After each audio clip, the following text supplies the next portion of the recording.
Hey, hi, hello, good evening. Welcome to the middle of the week. I hope it's been going well for you. For me, um, I can't believe we're like 3 weeks into August already. Feels wild. Like, where has the time gone? I don't know, maybe it's a result of me just getting like up there in years, right? Things start blurring together. When you've seen a lot of days, you kind of start feeling familiar. You start being able to kind of slot things here and there and kind of know how to go through the motions and it might just like kind of go with the flow, as it were, right? Evening! Yeah, good evening to you, Molecular Shadow Fox. Good to see you as always. How are you doing tonight? Before you know it, it'll be Spoopy Month and then Christmas, right? And then it'll be Valentine's Day, and then it'll be spring again, and it'll be Easter, and then it'll be summer, and then it'll be fall, and then it'll be winter, and then so on and so forth, and oh boy. It's like a bit of a double-edged sword, isn't it, right? If you're doing something you love, and the time just feels like it all goes by effortlessly, but other times if you're just like, I don't know, just going through the motions, at some point you blink and you realize, oh my god, a lot of time has passed, and good lord. Oh. Hopefully it's like more towards the former than it is the latter, right? Rinse and repeat, yeah. It's usually how it be, right? Speaking of going through the routine, Project Cars, right? Project Cars, yeah.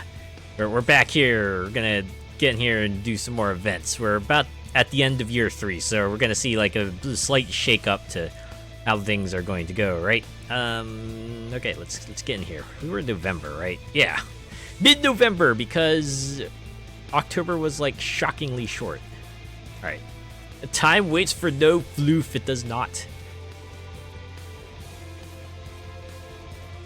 Yeah, time is like the one unforgivable constant. It's always gonna march forward no matter what, and well, when something happens, you're just gonna have to be ready for it. So, either prepare beforehand or be able to think on the fly.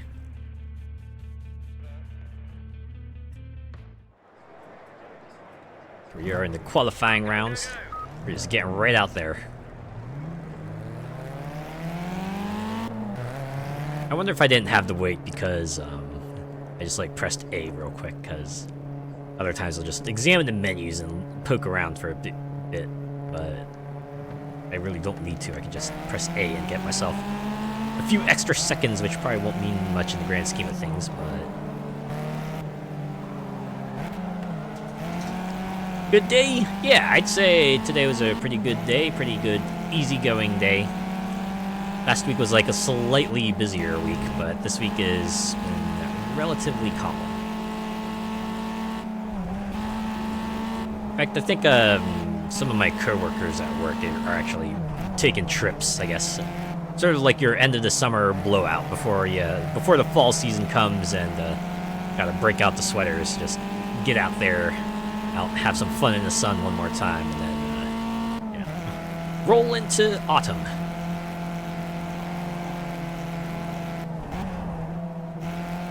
I actually have like a trip planned next week myself. A little bit of advance notice.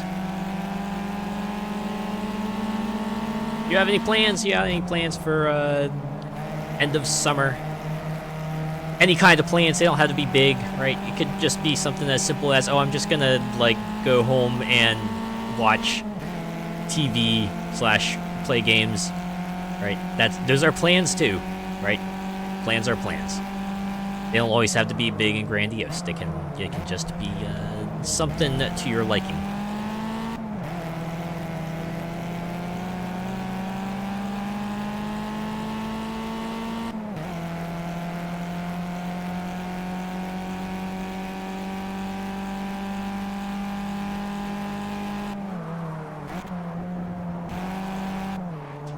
I guess in a work sense, while it wasn't busy, kind of like in a sort of a media sense, it's been pretty busy this week because Gamescom is happening. I managed to catch the conference yesterday, the opening conference hosted by Jeff Keighley. surprised. I'm surprised the guy's getting around. Like, the way everyone seems to lambast the Game Awards, you think they kind of keep him at arm's reach, but maybe it's just the circles I'm in. Maybe he's much more well-regarded with the general public at large. I don't know.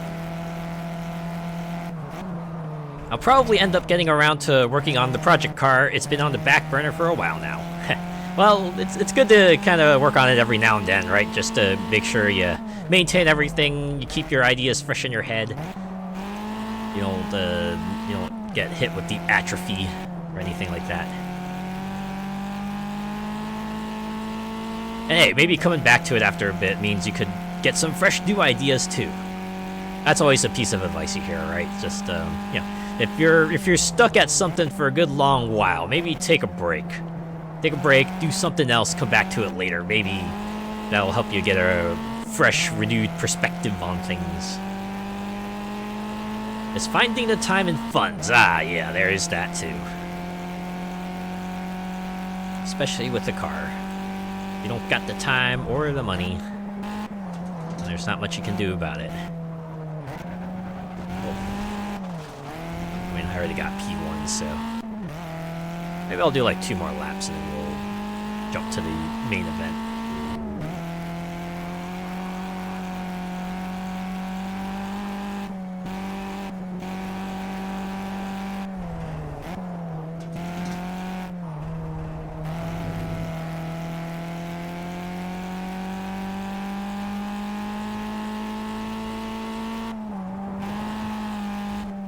Poor thing is just a shell under a big dust cover for the past 4 months. Ah, man. Certainly know that feeling when you gotta put things on hold and you just have to look at it. Go, I'll get back to you, I promise. One day I will continue working on you. Bring you to your former glory.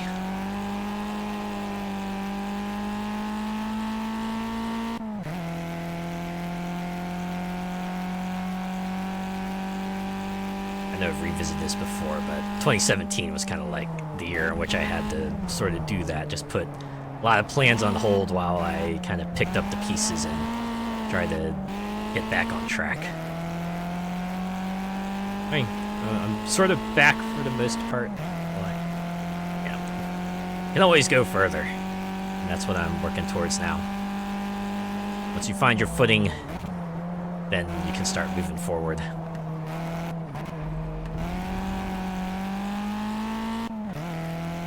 Look at it, and it's like I had to put all of this back together like a giant jigsaw. Oh, man. I'm sure with your experience with your touching up cars, that won't be too much of a problem.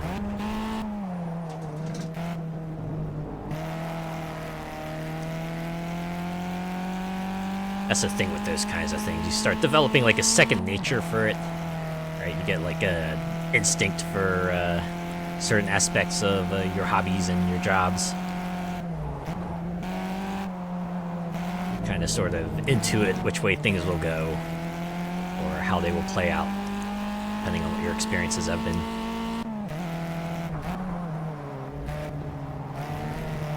But it's still good to keep an open mind, right? Because things might change.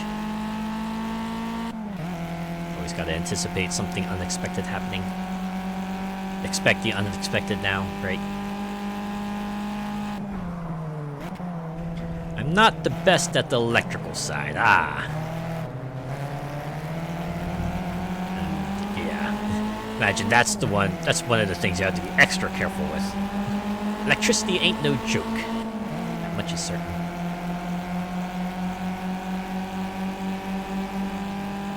Okay. I think I can skip to the end, right? Skip to Malu, my darling. And we're gonna continue to the race. Oh yeah, look at that. It's a glorious sunny day, which means it's probably gonna rain about halfway through.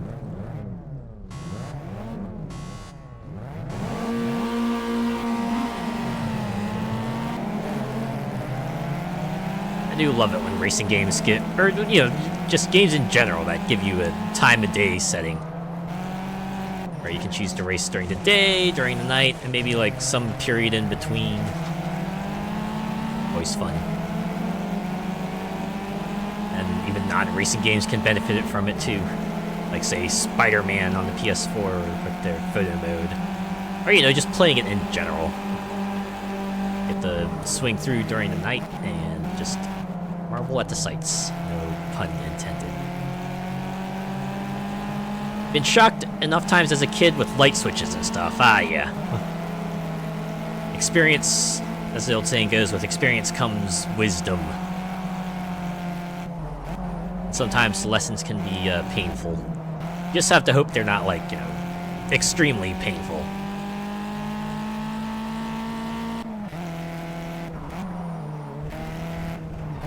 Although for some people, they might have to experience dire consequences before they actually learn something. And even then, some people might not ever learn.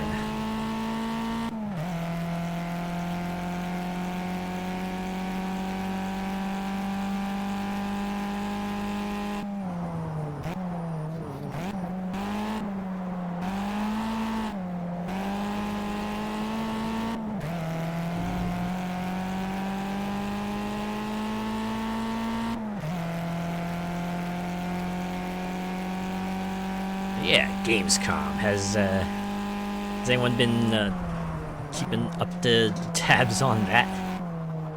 Jackass crew. Well, things usually get different when expectations are set and there's money on the table. I wonder if those guys ever reach the point where they're like, I don't want to do this anymore, but I just gotta keep on doing it because that's what the people know us for. Can be a bit of a bummer. This old meme goes, suffering from success. Although for them it might be a very painful success.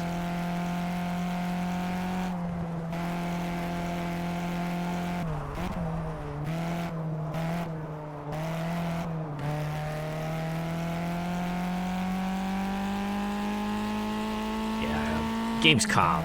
They had some pretty interesting things.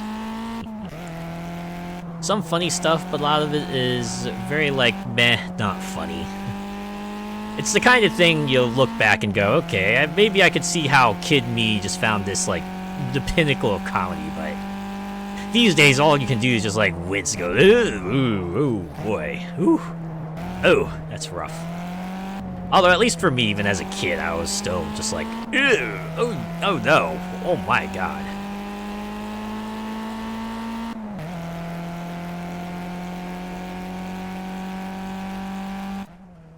Oh yeah, that was the race, because it was a 2-lapper. Still shorter than usual, but hey, you know what? Was a pretty smooth race, so you know what? We'll take it.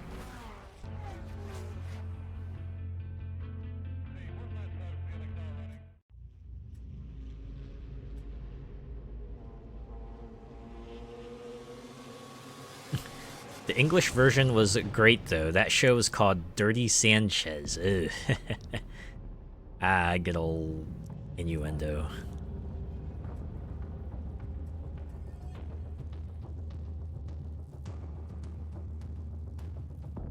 And there it is. Kart Club trophy. It's the last one. Let's hope this goes well. Oh, you just reminded me. I need to check Gamescom out because of the new game mode announced for Forza. Ah, yeah. You know, I remembered about that when I went to play Forza Horizon 5 today. I was just like, oh, hey, what are they gonna have next season? One of their bullet points was new game mode. I'm like, ooh, all right, yeah. We were talking about that. Like eager to see what they have. 2 years out, they're still putting out that level of content. I can at least respect that, right? They're not just like tossing in new cars and new set pieces and calling it a day. They're trying something a little bit more substantial, even this far out, even with Forza Motorsport out, and I can at least respect that. Pray it has nothing to do with Eliminator. Unless the like the version of Eliminator they're going to introduce is like smaller Eliminator, like, you know, smaller number of players, smaller map. That might be something, but and maybe stay away from playground games as well, unless they're gonna try to refactor that.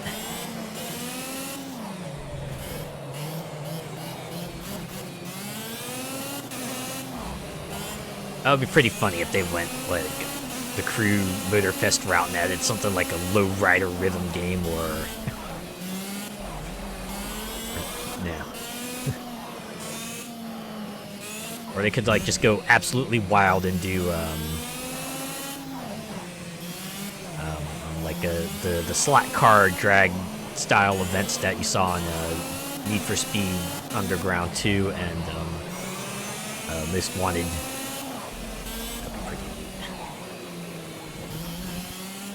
Playground games events are so not fun in Forza Horizon 5. They are not.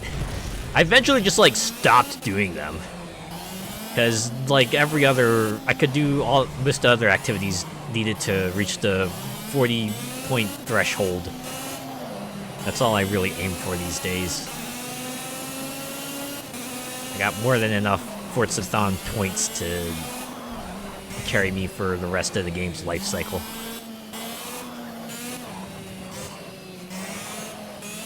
Give us the car beat mode. That was in Forza Horizon 3. Yeah. Or at least have like some sort of showcase, right? So showcase to see other way other people customize their cars.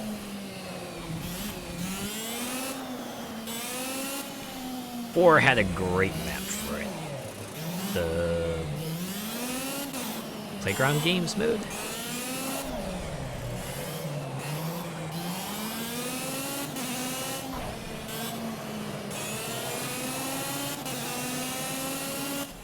Boom, and just like that, we're done.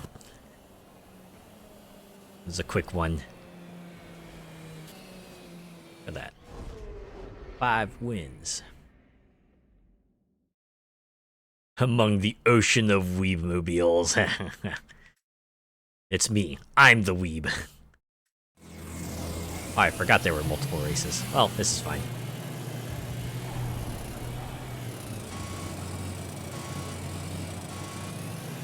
For playground game events, yeah, that quarry was super fun to drive through. Ah, okay. And yeah, the quarry was a pretty fun map for what little I played of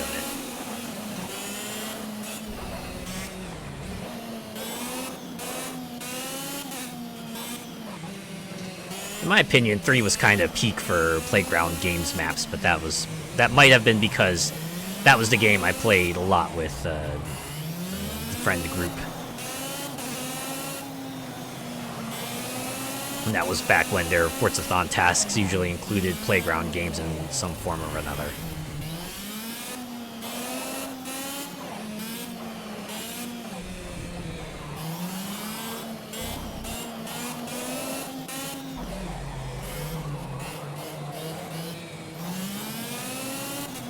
Have you noticed that every Horizon has featured a golf course?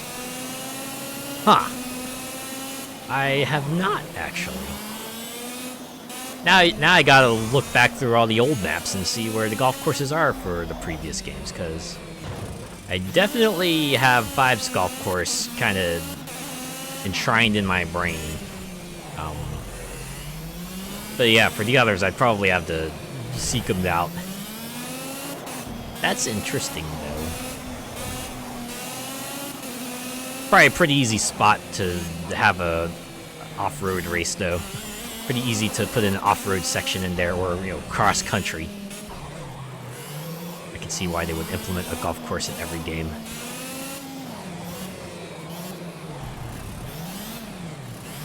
Fours was just south of Edinburgh. Ah, okay.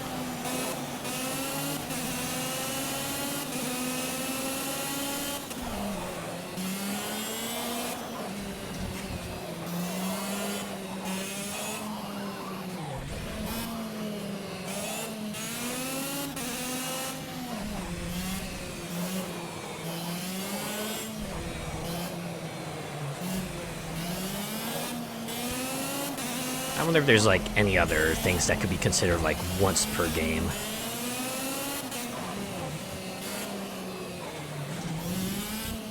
Like, I don't know, I guess there's also always an airport of some sort. At least one, right? That's usually a good spot to plop down a drag race or something like that.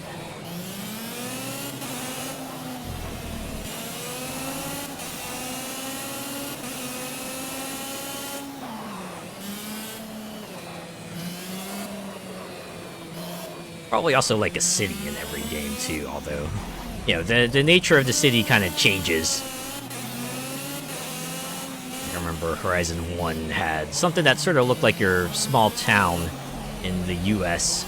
And then 2 had the nice scenic Italian city. And 3 was just like the super cool, modern looking Australian city.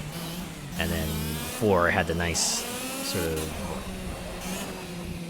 really old style looking British city. And then 5 had the really crowded and very dense Mexican city.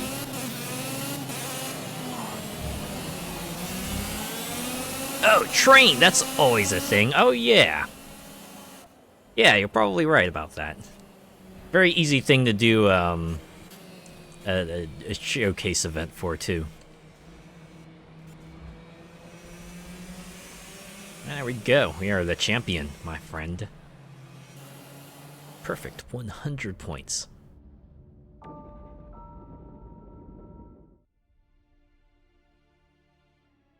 Oh, my bad. I didn't realize we were in ad mode the whole time. And we're off to the final part of the historic TC2 UK trophy. We're just wrapping things up. Gotta wrap things up before the end of the year. That's how it goes. Make sure you get everything squared away so that you can go on your holiday break without worries.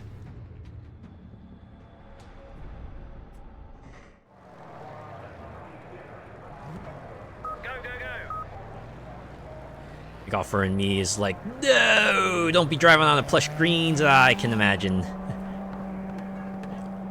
Imagine a lot of environmentalists are like, good thing this is just a video game. I'm sure we've already covered that.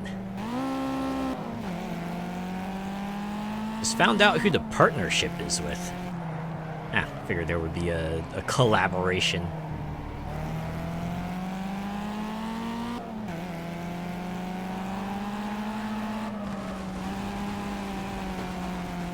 God knows why a racing game would team up with a shoe company.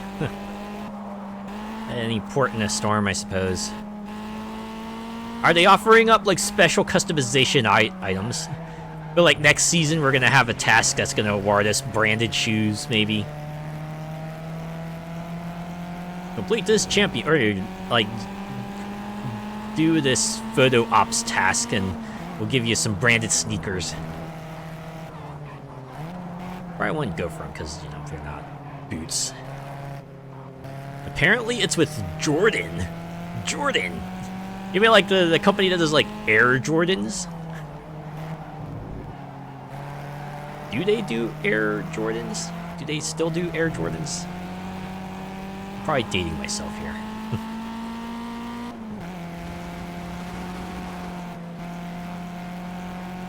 Yep, I see. I guess that would be the other question. What is the extent of this collaboration? Is it just going to be items, or are they going to like take over some part of the map? Or are they going to have like a special Horizon story? Although I admit that would be extremely far for a shoe company.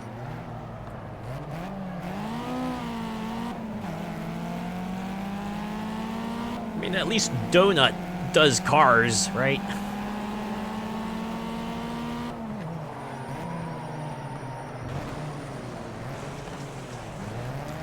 I remember when the inflatable shoe tongue was the thing to have. I don't even remember that. Good old shoe flare. Now, I remember the ones where you got like the sneakers that would light up whenever you took a step.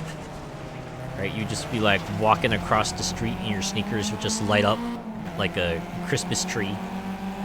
Or the ones that would like do squeaky sounds. Or the ones that had like little wheels hidden in them. So you could like lean back on your heels and then slide down the hallway like a cool person.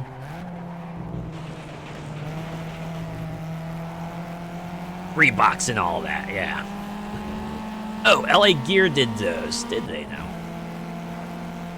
I admit, I'm not like that much of a shoe person, so. And I'm not like too up to speed on who did what.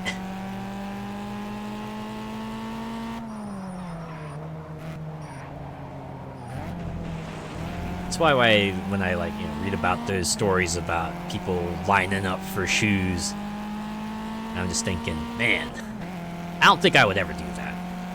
But hey, everyone has things they're into, and if shoes are what they're into, more power to them. Heaven knows, I got things I'm into, and I would line up for, so I can't really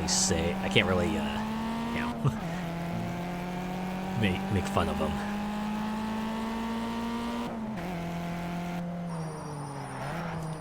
And those ones that had the vanity number plates on the heels, oh my god, just like cars. Probably had a bunch of sassy messages on them too, right? Like, I don't know. You could probably think of a few, right?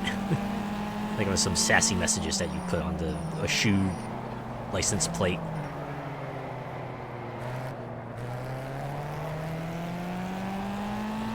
I don't know, I guess shoe flair still exists to an extent, apart from like the high-end, expensive sneakers and what have you. I know Crocs are like the big thing, and I know what is it? What are those things that are called that you kind of like can put in the holes of the Crocs and you can decorate them that way? There's a specific name for them, and I can't remember what it is at the moment. Too fast for you. There you go. But yeah, I know some people enjoy that, and there are designer Crocs that come out too, right? The ones that are like, specially branded or have a funky design to them, or just like funky shape or something like that. It's funny how like, a certain subsection of people will go and make fun of these Crocs to high heaven, but I guess some people just really like them. Same deal with Funko Pop figures, I suppose, too. Although definitely part of the crowd is like, I'm not a fan of these. I mean, hey, if someone would give me as a gift, great. I'll enjoy it, say thanks, maybe display it, but I'm not gonna go out and seek them, That's just me, though. I know other people love them. No way I would pay over £100 for a pair of trainers. Yeah, neither would I. I don't know. My idea of sneaker shopping is like going to, either department store or like a shoe store and find something that's like maybe within the realm of like $20 to $30. I don't need any of this brand name stuff. I just need ones that are comfortable and will take me from, point A to point B without falling apart. On the subject of sneakers, I've been using my current pair for like a few years now.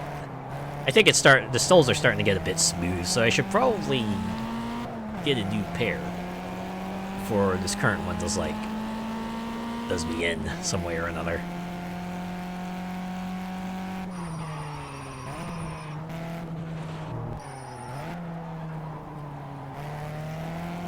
Ah, well, it won't be too hard. There's always a good, affordable pair of sneakers, usually.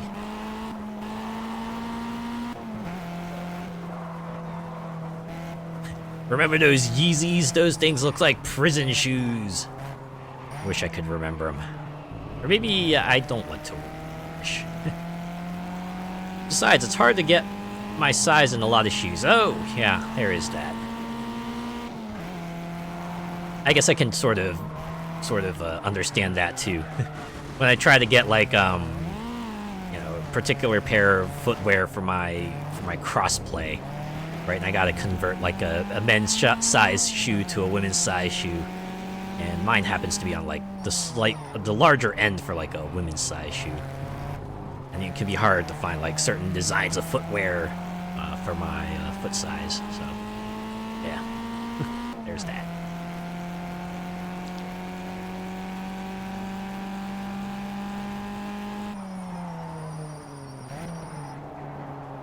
Man, being like any direction off the average height / size in your region has got to be annoying.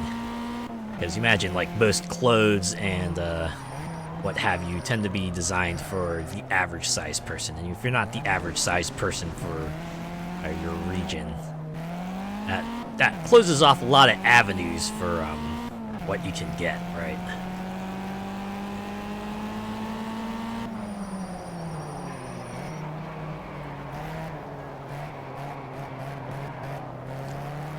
My last pair lasted nearly 10 years before they finally gave up.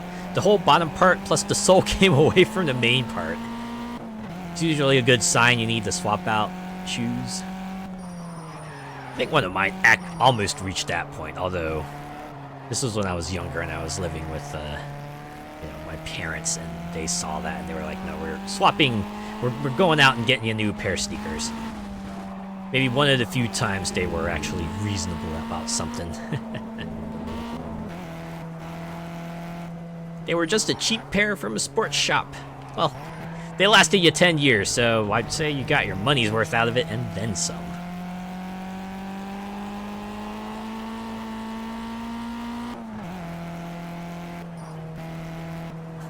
I'll wear them till they're down to the leather before I'll get replacements. I feel like I'm the same way. If it's like, yeah, the everyday shoe that I'm just gonna use to, get from here to there, and I'm not looking to fancy myself up, yeah. I'll use it as long as it stays on my feet. And, doesn't cause me any trouble or any pain. It's kind of like where I'm at with this current pair. And again, I've used them for a while, but they still work, right?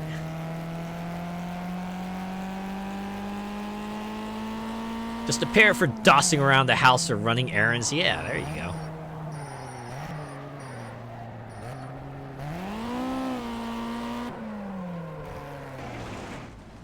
Well, there's another example of something I saw where someone maybe kept using a thing long after it should be used, although maybe in this case people were more justified about telling them, hey, replace it. It was on Twitter, someone tweeted like extremely frayed USB cable, and they were like, I'm gonna keep on using this because it still works, and a lot of people were understandably, yo, replace that. Because it is, it deals with electricity and stuff, and hey, exposed wiring usually could put you in a lot of trouble, right? A good number of people were rightfully saying, hey, that's a fire hazard.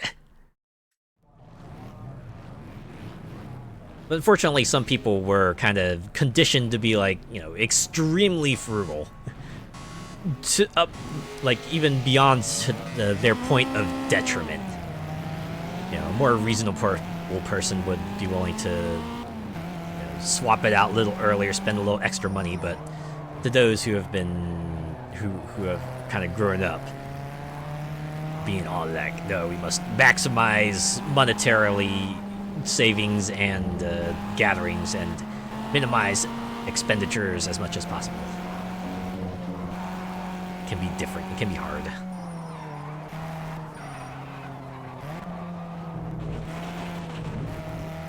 Some people have a bit more trouble learning about pragmatism than others.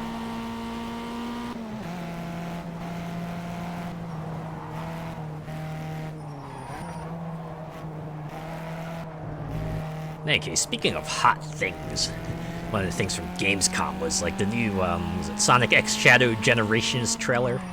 That was pretty wild, because they showed Shadow like getting Doom powers, and He's doing all sorts of cool Doom things. It's actually pretty cool, like a way to kind of differentiate him from, you know, what is there. It looks like, for the most part, Shadow's going to be a pretty substantial campaign if things are going to be what the trailer makes it seem, right?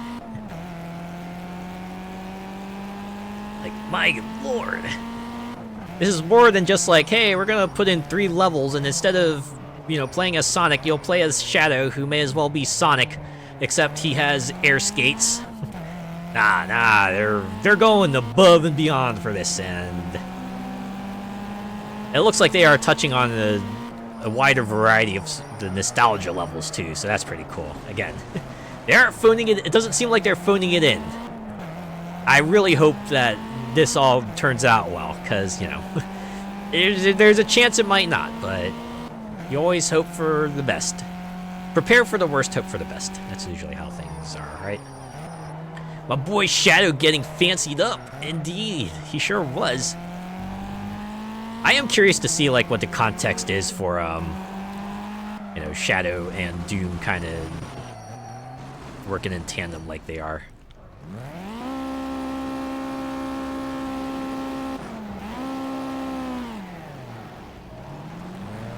It's okay, I got like 2.5 laps to make this back up.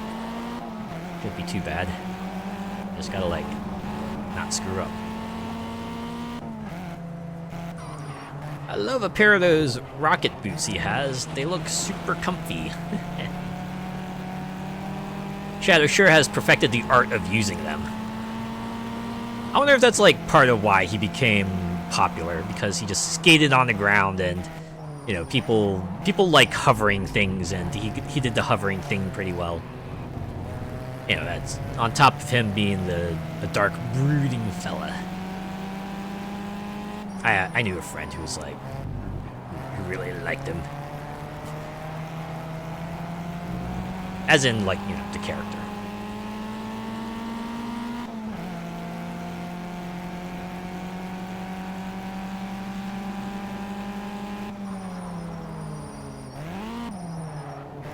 I think they also, like, showed what the limited run games showed off, like, the limited edition of that game, and the big ticket item they had on there was, like, the giant statue that had, like, the Dreamcast replica and Sonic and Shadow standing on top of it. I was almost tempted to pick that up, and then I saw it was like $250, and I'm like, I don't know. I don't know about that price. I'm guessing the statue would justify it, but, man. You know, for $250, I could, like, buy myself a bunch of other things, you know, like other video games, or maybe put it towards the purchase of another console, or buy some clothes with it, or, I don't know, commission art.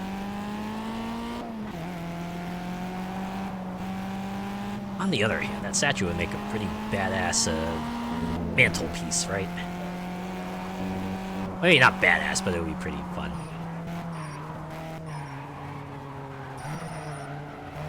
And to be honest, I already picked up, like, the Sonic Mania limited edition a long time ago that I think had a classic Sonic standing on a Genesis. I think about it. I wonder if that's, like, why they went with Sonic and Shadow standing on the Dreamcast to kind of complement classic Sonic standing on the Dreamcast, if I remember correctly. Maybe that's it. What's next? Silver the Hedgehog standing on an Xbox 360?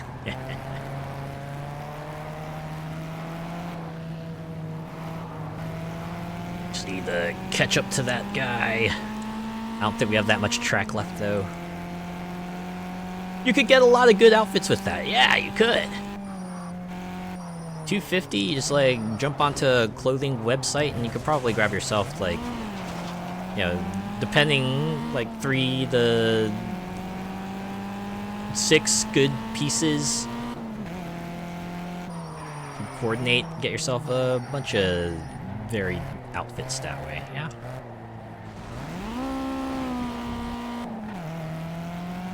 Silver, worst boss fight ever. Wait, in which game? Because I thought he was, like, alright in Generations. You know, Generations had a bunch of great fights, and I thought Silver, they did him justice in that game, I think.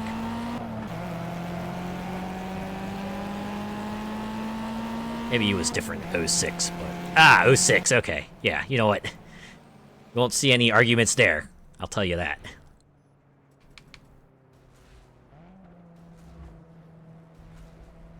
There we go, another champion trophy for the wall. Oh yeah.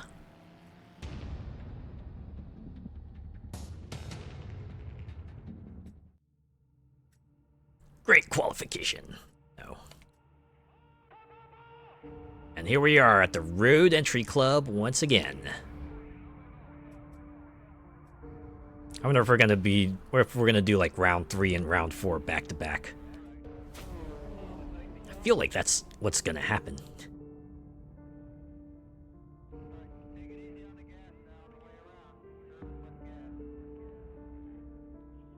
Ooh, another thing that I saw at Gamescom was the Fatal Fury Mark of the Wolves trailer. They introduced they reintroduced, I guess I should say, Mai. She's gonna be in the game. I guess to be expected. But good golly, her new outfit. It's actually pretty nice. Like the pants she had and the top too. And just in case anyone was worried, they made sure to put in footage of her in her classic outfit too. So, you know, if you're a fan of that, you can have her wearing that.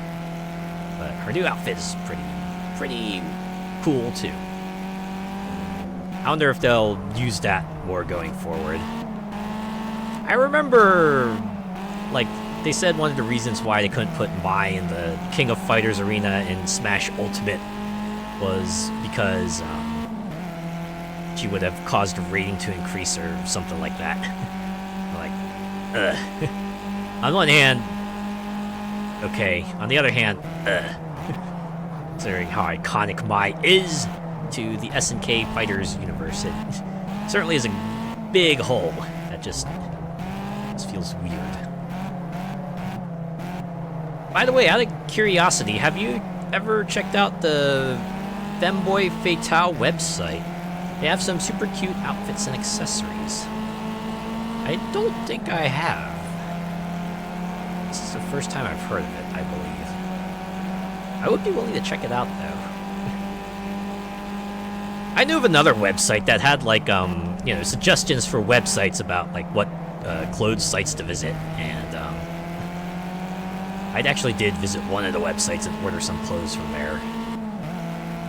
But it wasn't Femboy Fatale. Hey, with a name like that, I imagine they probably have clothes that would kind of help cater to that crowd and maybe fit my body size more, so yeah, I'll have to give that a shake. I do like some good accessories, though. I'm always on the lookout for new bags or, like, new headwears or, like, new hats, gloves, socks, scarves, things like that. Mai and her jiggle physics, right? It's like the thing that people know her for the most. Everything about her kind of lends itself to that. Even her pose kind of calls attention to it.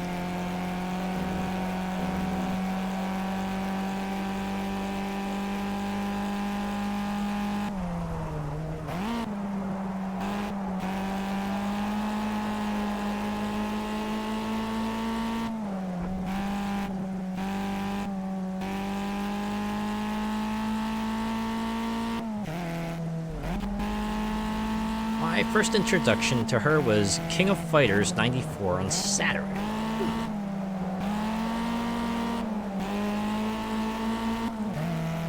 Not surprised you would see her on Saturn. Trying to think. I think mine would have to be Capcom vs. SNK 2.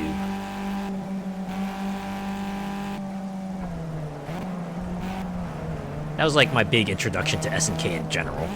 I was mostly like a Capcom Fighters person before that. And even then, I was like largely Marvel versus Capcom.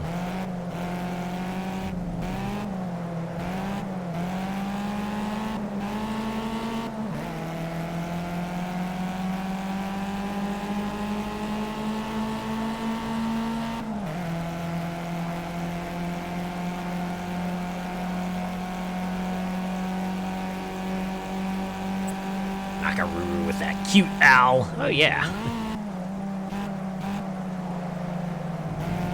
Somewhat wildly. A participant in Capcom vs SNK 2. And we had like a general samurai showdown team just show up in King of Fighters 15. They were just like there. Even though the game they came from was ostensibly like several centuries in the past. Now they just showed up. Who knows, it could have been like their aunt. I forgot how they explained it, or if they explained it at all. They could have like fallen into a time hole, or it could have been their ancestors and they were just like, you know, dressing up for the occasion. It was like a wrestling match. You get into costume and have some fun that way.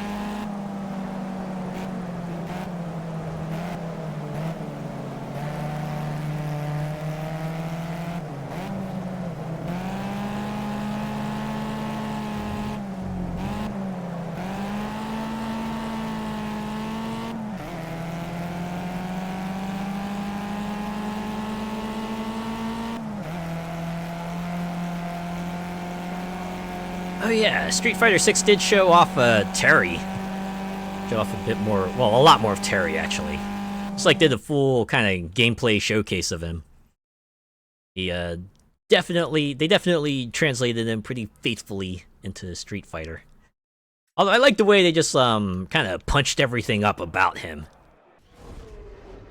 Like his win pose, right? He does the whole classic turn his back to the camera, throw the hat into the air, but this time around he just gets like a bunch of explosions around him too. Just make it all the more epic, why don't you? But you know what? It all fits, right? May as well. He is the guest character. Make him as cool as possible. Deserves some time in the limelight, right? SNK 2 had some good additions from Art of Fighting. Yeah, even if you know, one of the big things about Capcom versus SNK was that they drew a lot of characters from King of Fighters and Street Fighter, which I know King of Fighters is already a crossover to begin with, so but still.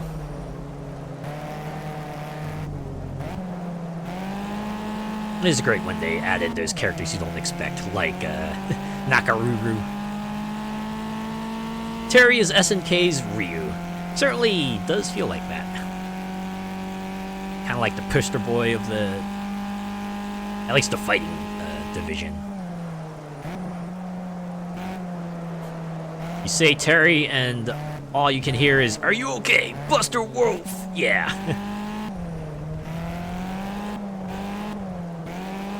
Rising... Wait, does he do Rising Uppercut? Or was I thinking of something else? But he also has the projectile where he just punches the ground and just causes a shockwave to go forth.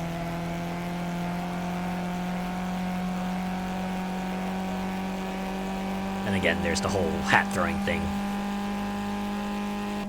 Rising Tackle. Okay.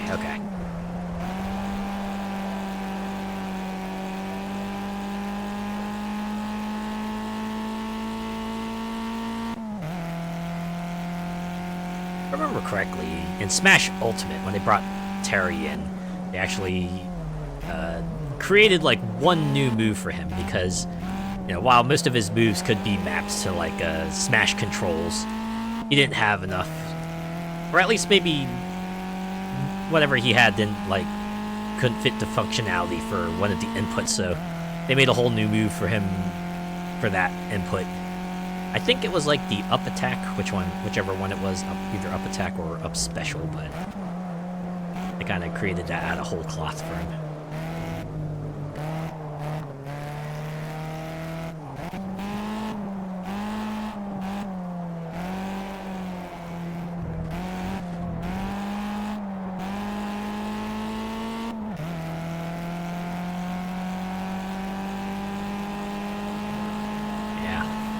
Apart from Bison and Terry, and have Mai and Elena showing up later.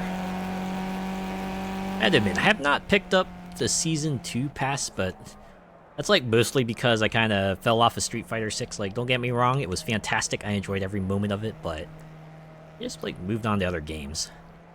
Who knows? Maybe like sometime in the future, my friends pick up Street Fighter 6 and the season passes go on sale. I might pick them up.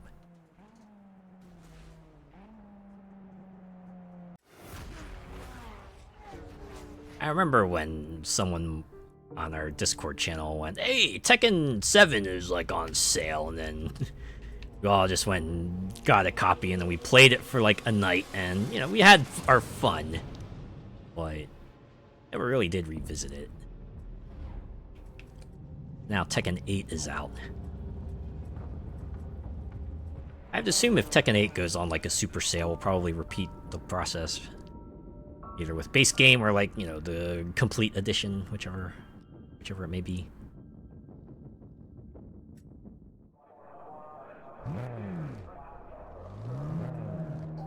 Oh yeah, I should drive. Let's get out there. Go, go, go! Wort. That's all I can think of whenever someone says go, go, go now. Wort.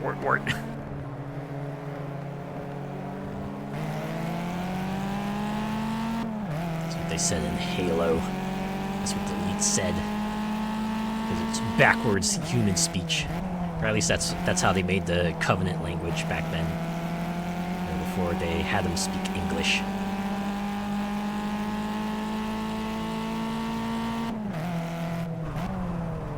On the whole flip side of the whole Gamescom thing, Borderlands 4. It's kind of funny, right? I imagine expectations are probably different. Like, you're probably thinking, oh man, everyone's gonna be coming off of all their excitement from the Borderlands movie, and we're gonna go Borderlands 4, and everyone's gonna be mega hyped, but like, I guess they still gotta follow through, don't they? Even if Borderlands movie was like the most gigantic bomb in recent memory. Well, we're already gonna have Borderlands 4 be announced at Gamescom. I guess we just gotta do it. I guess the games are in like a slightly better place. I don't know. Like, I know people are not fond on 3's story, but I think people are like okay with Wonderlands and the gameplay of Borderlands 3, so. Me personally, I probably might have been like a little interested if it were a Wonderlands 2 announcement and not Borderlands 4, but who knows? Maybe it'll come out and be okay. Ugh. But if it's just like a repeat of Borderlands 3 where, you know, gameplay is like slightly better but the story is absolute balls, then people are probably gonna go, okay, maybe we should just let this franchise rest. Or maybe if Borderlands 4 does, like, kind of fall short, maybe the title after that will be, like, The Borderlands, or Borderlands 1, or, like, Borderlands 1 Remastered, or something. I don't know.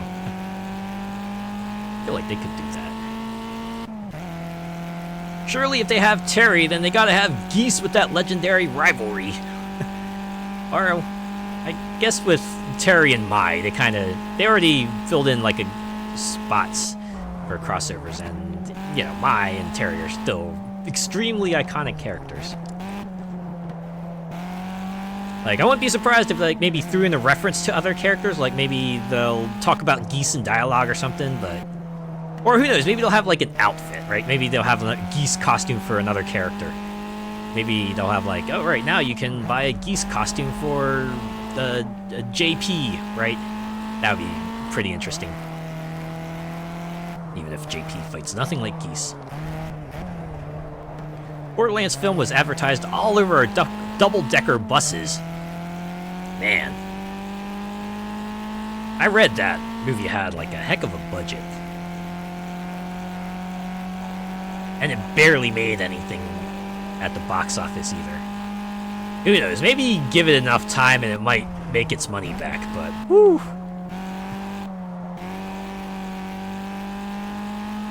rather embarrassing. Perhaps a bit of a bummer, too. Considering, you know, we've had a good run of, like, you know, good to decent video game adaptations.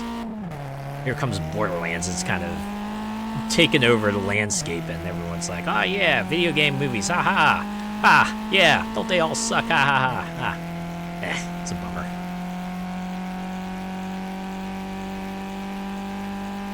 They do those, and yet they can't get off their arses and give us a Saints Row film, ha.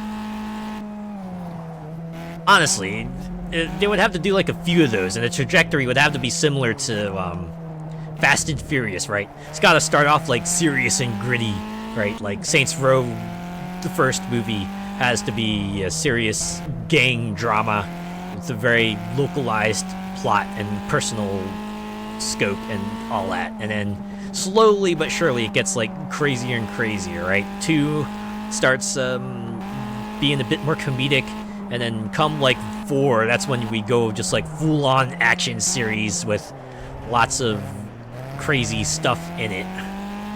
Again, like Fast and Furious.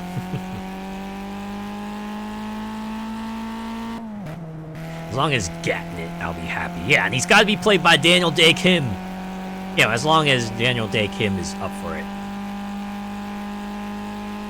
I'm sure he could pull off the look too, right? That would be a great piece of trivia to have. Oh yeah, this is Gat is played by Daniel Day Kim, and did you know that he also voices Gat in the video games? On the other hand, I wonder if that might be a bit of trouble to do now, considering Volition is gone.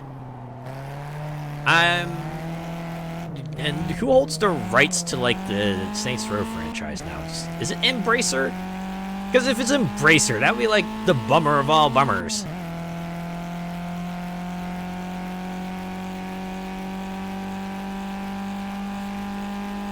It would be nice to see OG Shondi again. That would be a thing they would reference, right? They make Shondi into like the super serious person she was in 3, and then 4, they kind of bring the 2 together and actually write something cool out of it. You know, like they did with the loyalty mission in the 4 video game.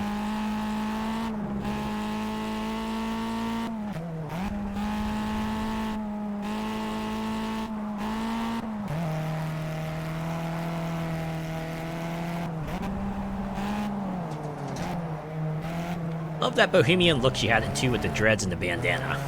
Yeah. It fit, right? Because she was like a college student and a bit of a stoner. It all fit together. Right? And she was like kidnapped by Neil Patrick Harris and you had to go beat him up.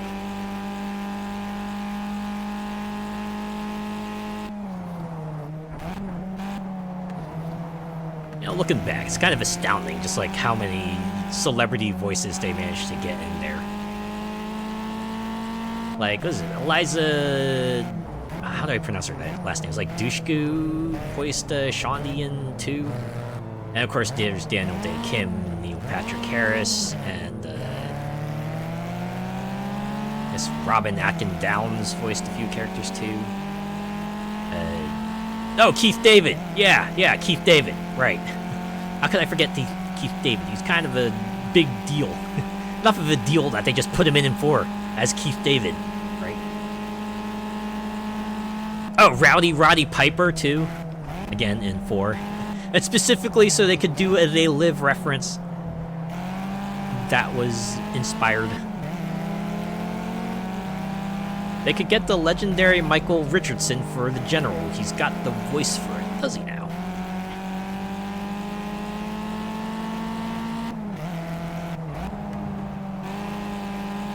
It would be pretty amusing, though, if they just, like, got back all the celebrities who played their characters back for the films. Granted, this is all theoretical, again. Saints Row movie's not happening, but it would be funny. It would be pretty funny.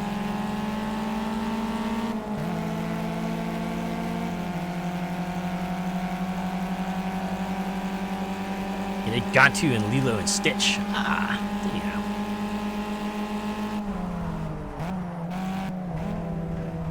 Speaking of Stitch, I saw they were making a live-action Lilo and Stitch movie. making me wonder, is this well gonna dry up at some point? Like, eventually they're gonna have to go. Maybe these live action films, we can set them by the wayside, I don't know.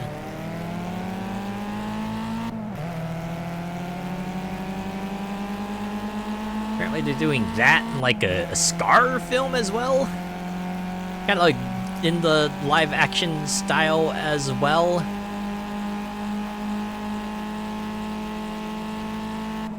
I don't know. They're like, Maleficent and was it the Wicked film did well? Maybe we'll just do prequel movies for the other bad guys. Oh yeah, there was a Cruella de Vil like prequel film too, right?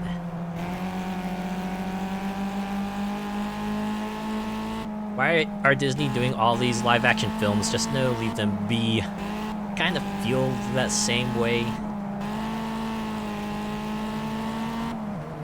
I remember back when was it live action Lion King first came out, and people were going, man. When you kind of like compare them side by side with the animated version,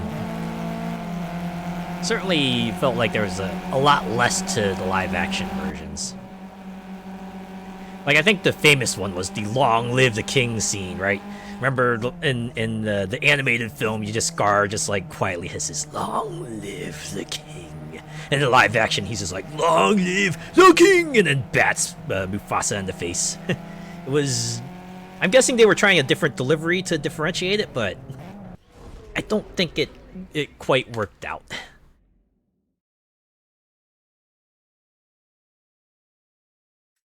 That said, I just adored Honest John in the Pinocchio film with Tom Hanks. Ah, wait, there was a live-action Pinocchio film? Was that produced by Disney, or is that like another adaptation by another company?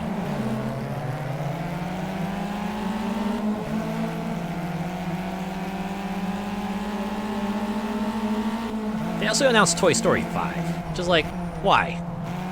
Just why? Right along the same lines of the live-action films. Just why? Yeah, there was Disney. Ah, okay. It goes to show you how much I kind of keep tabs on their filmography. Yeah, just like OMG, let it die now, right? I feel like the writers are trying really hard to go, look, we just want them to end on a good note. Right? Like 3 had them go to another person, pass on to a new generation. 4 was like, okay, now we're gonna split them up and have them go out their separate ways even more. And then 5 is like, oh my god.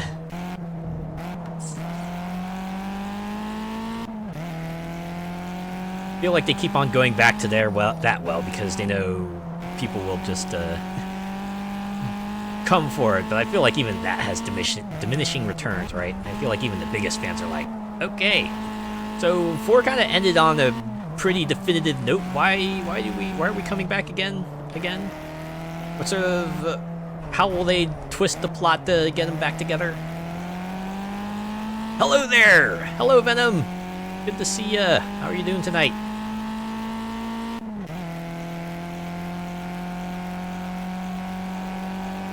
On a slightly more positive note, they did announce a video series, a new video series. I think it came from people who produced the video series Love, Death, and Robots. It's called Secret Level, and it's going to be an anthology where they're going to have, I guess, like an episode in the universe of a variety of video games, right?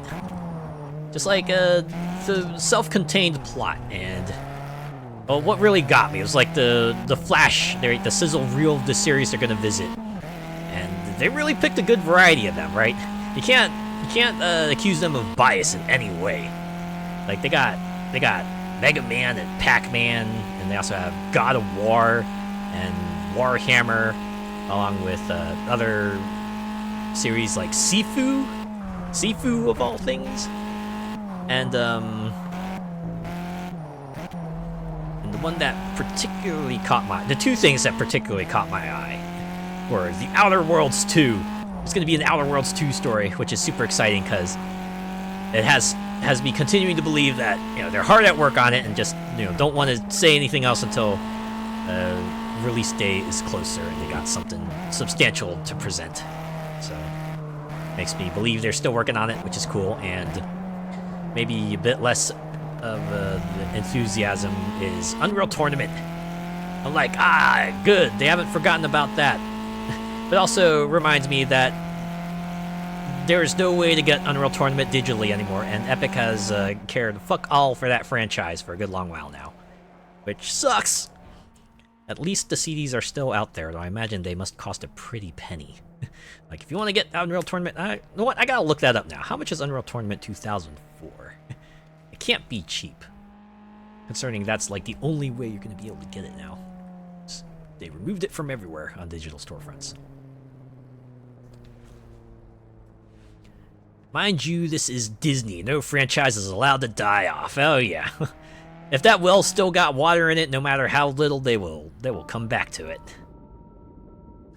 Great, and y'all, I am doing well. It's been another good, chill week. Although things are gonna pick up soon for me, at least. So I'm deliberately relaxing as best I can. Ooh, hey, a one-off. We're just gonna go RTC2. It's gonna be a Ford Focus RS race. Yeah, it's good to hear you're doing great. Always good to hear people are doing great. That's as much as you hope for, right? That the people around you are doing well. Oh man, it's in the rain too. I gotta say though, for a 2015 game, these rain effects look pretty darn good. Almost a decade later, there's rain tech. Rain tech sure is something.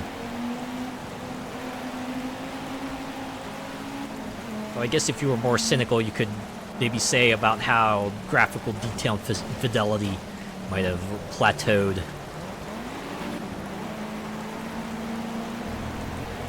Certainly wouldn't argue on that point.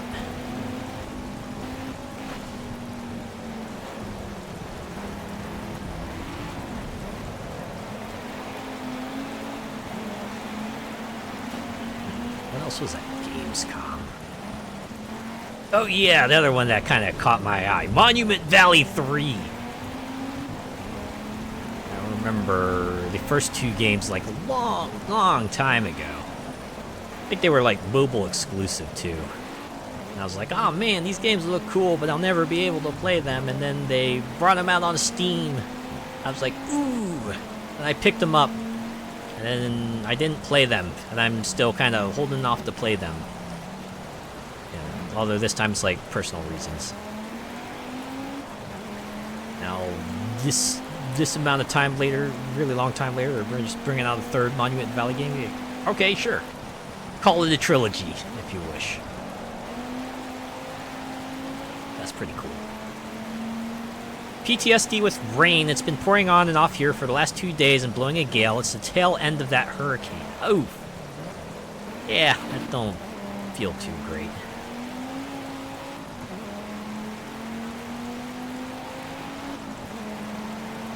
You're kind of just like praying, oh man, I hope everything holds together. It's like, oh, hopefully I don't wake up to like a wet floor or something like that, because that would royally suck.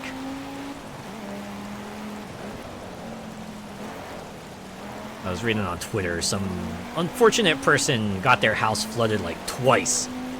They were still recovering from like the first flood, and then the second flood happened. They're like, jeez, man. Double dose of suckage right there. Especially if they happen to lose a lot of things in the first flood, and it's like, man, seriously, I haven't even gotten back up, and you're gonna knock me down again. Fortunately, not even Chumbawamba could help you there sometimes.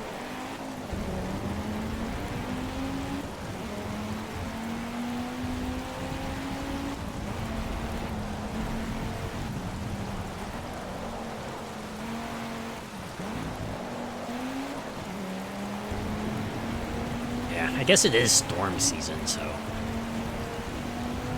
Certainly had no lack of gigantic rainfalls around here, too, although...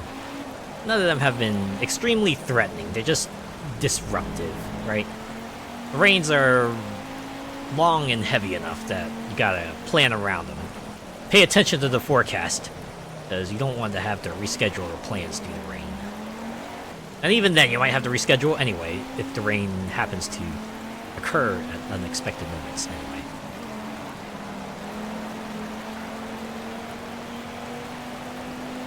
Anyway.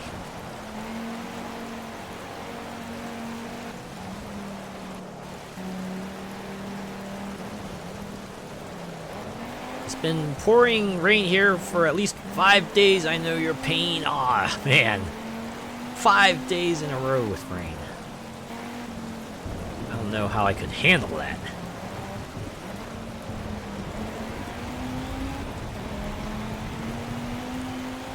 On that note, I need an umbrella. I need a new umbrella, I should say. The one I've been using for quite a while, and it's, shall we say, worn down. It'll keep me largely dry from the rain, although I'll still definitely get wet spots. It'd be nice to get a larger umbrella, though, and keep myself even more dry. Nearly got blown off my feet at the supermarket this morning at 6:30. Oof! What a way to start the day, huh?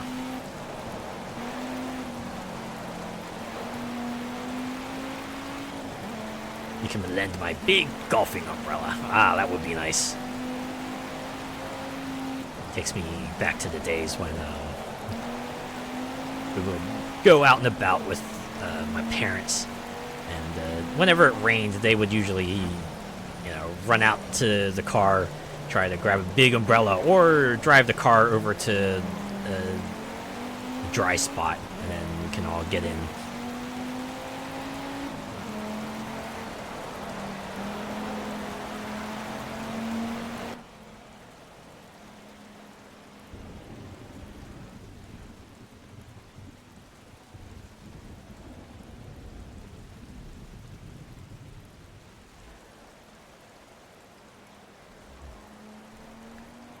Oh, speaking of old things, they also announced a Goat Simulator remastered. Kind of it's makes me think. It's like, man, the trajectory of that series has been wild. Like, I remember Coffee Stain released Goat Simulator as a bit of a joke. They didn't even, try to optimize it or anything. They were like, yeah, we're just gonna put this out, jank and all. And guess people just super loved it. They kept on putting out expansions for that game, then they put out Goat Simulator 3, because, haha, what happened to 2? That's the joke. And now, remastered! What started off as a joke is now like a mainstay for, for them, huh? Ah well, it should be fun. It's been a while since I played Goat Simulator. I haven't even played the expansions, I should play those. Maybe that's something I could do in the future. That and the forest fire recently, nature hasn't been really kind to Canada. Oof, yeah. Still miss being in Canada. I was in Canada like a really long time ago. I was visiting some cousins up there. I don't remember too much about it, except that we went to Niagara Falls. Also, I think we went to like one of the malls in like a big city.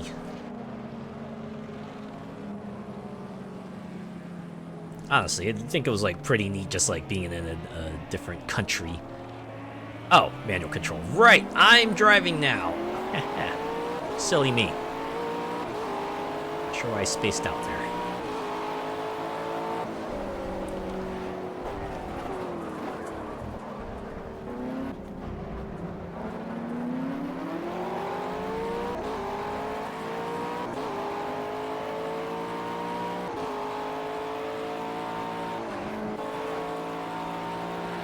Super friendly folk there too. You know what? Yeah. The locals there were very, very polite, kind folk. sort.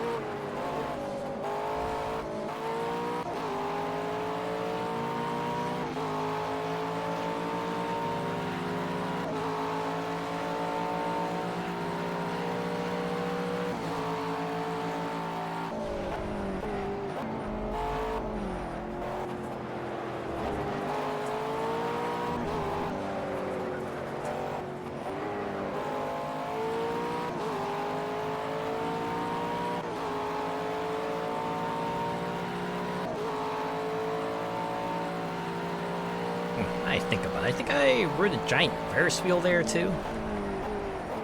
Can't remember if it was like a major attraction or not. Maybe if it might have been just like a theme park ride, but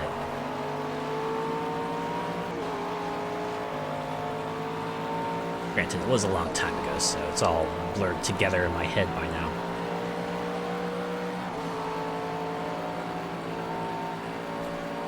I know it's from Pixar, but one word, Ratatouille, that movie is perfect.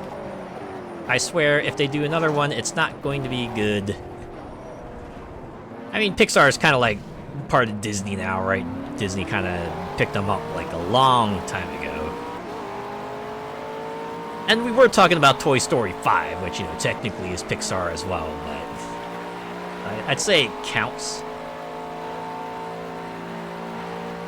They also did announce The Incredibles 3, but, you know, considering it's only the third film of The Incredibles, I feel like there's a bit more leeway there. I feel like most series maybe has like a window of 3 or 4 movies which they could probably do meaningful things, and then after that, it's like, well, you know what you're in for at that point. Hopefully, they can keep that course, or otherwise, it'll start being like a shambling zombie or something.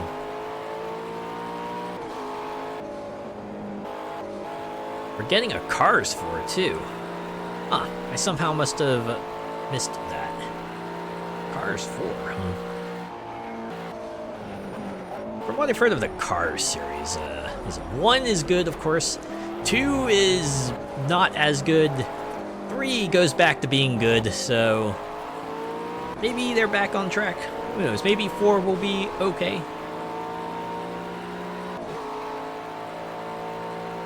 We can hope.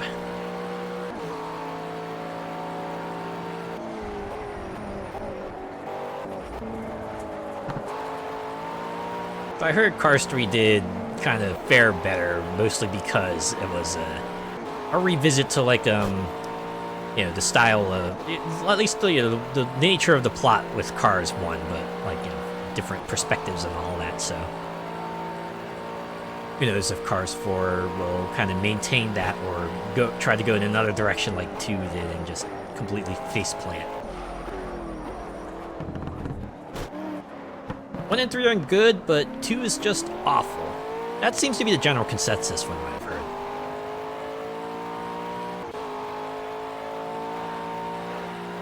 And then there's the Disney-produced spin-off Planes.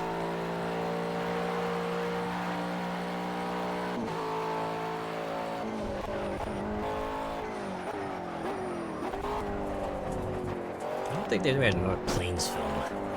They make like a Planes TV series. I feel like I heard of that somewhere.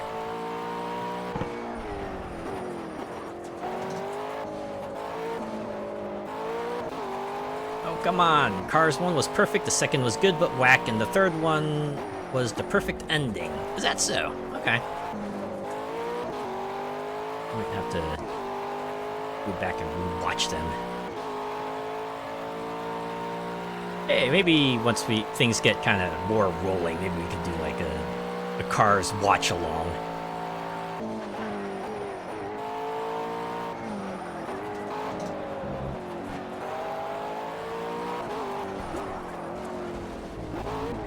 Watch alongs are like a pretty popular thing in the VTuber sphere. They happen a whole lot. put that on the short list. Actually got like an idea for a couple things to watch if we ever kind of go down the watch-alongs route. And oh, hey, ad mode.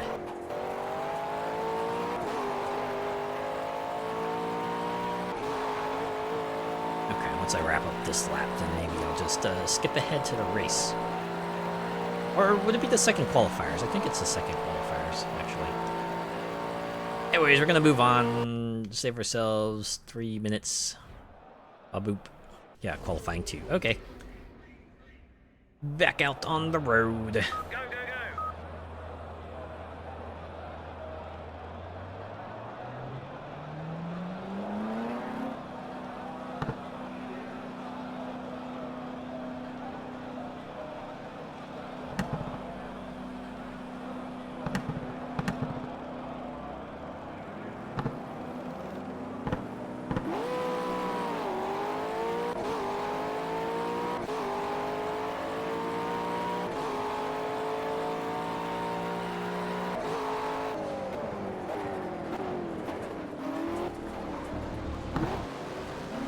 15 seconds.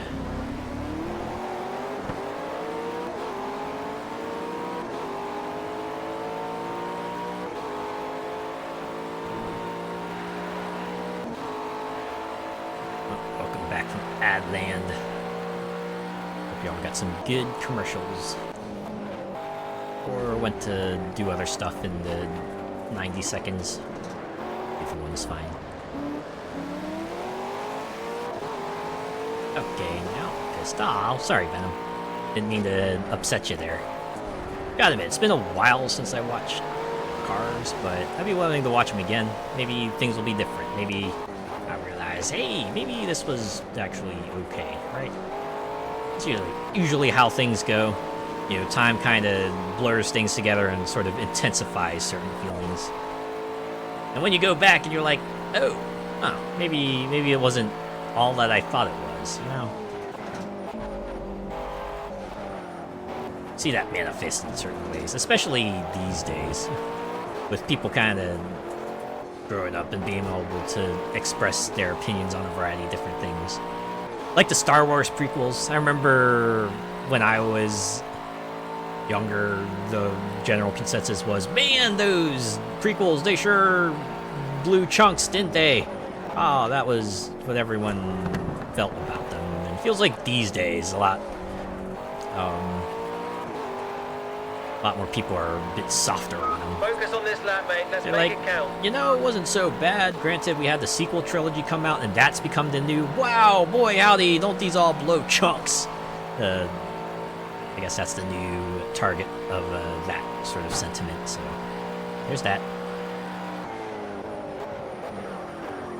Got so choked up at the end of Cars 1. I imagine a lot of good films would do that, right? They have you feeling things. Got pissed that they redubbed Jeremy Clarkson out of OG Cars. Wait, did they? Might be a bit of a bummer. Why did they take him out? Usually when they do something like that. Yeah. Oh, well, it's a shame if you're a fan of the fella. Not really pissed, I'm just mad that they are going to make another Cars movie. Oh, okay. I understand that sentiment as well, right? When your series ends on a perfect note, but they just drag it out of retirement for like one more go, and it's like, come on, y'all. Just let it be. Let the story be at its perfect spot, right? Once again, it's like loops back around to Toy Story. It's like, yeah, you know, 3 was kind of the perfect note to end it on. Why are y'all making 4 and 5? Seriously. A lot of people feel like that. I feel like a lot of people feel that. Like, do something else. I mean, they are doing other stuff. There is, was Turning Red made by Pixar? I thought that was a pretty cool film. Admittedly, might be because I relate to it a lot more, but yeah. Oh, Inside Out as well. I have to admit, I kind of felt things at that film as well. I was like, oh man. I was feeling emotions, which I guess is appropriate considering that game is all about, that movie is all about feeling emotions. That's our second warning for cutting the track. Be careful, otherwise we'll get pulled off the track. Even that, they're making like Inside Out 2? And a TV series as well, I believe? Kinda going all in on that.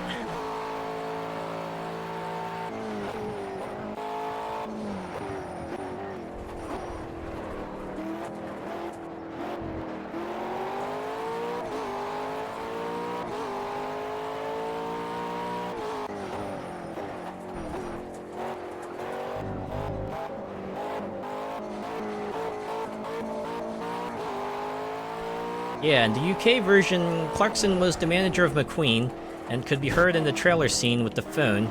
Yes, I watched the shit out of that movie as a child, even today. Ah, okay. Interesting.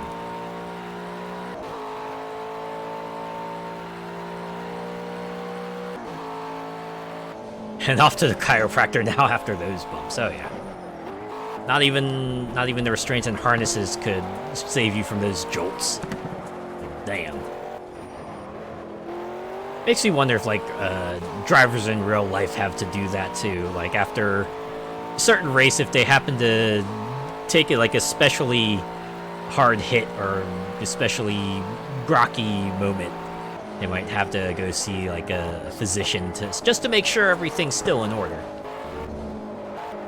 You know, you could put in all the safeties and the shockproofing in the world, but there are certain forces that will still kind of get past all that.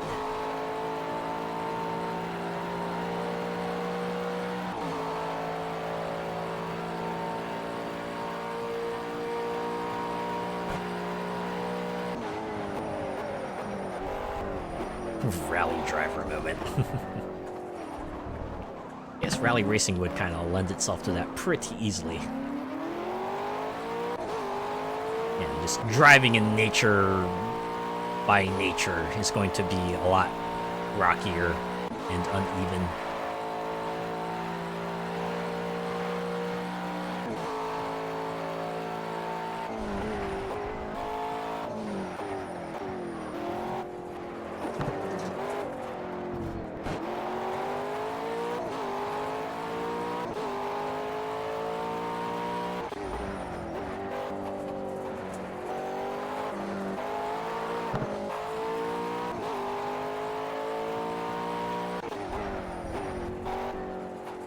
On the note of, like, revisiting, I saw at Gamescom, they also announced a Dying Light.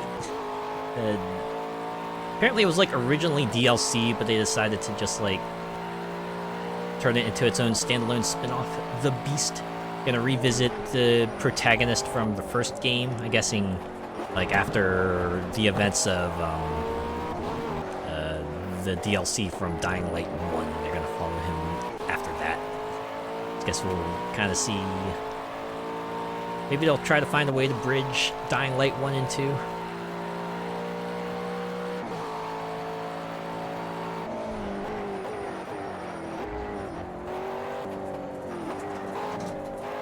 You can do Rallycross for like 1,500 all in for your car build. Whoa.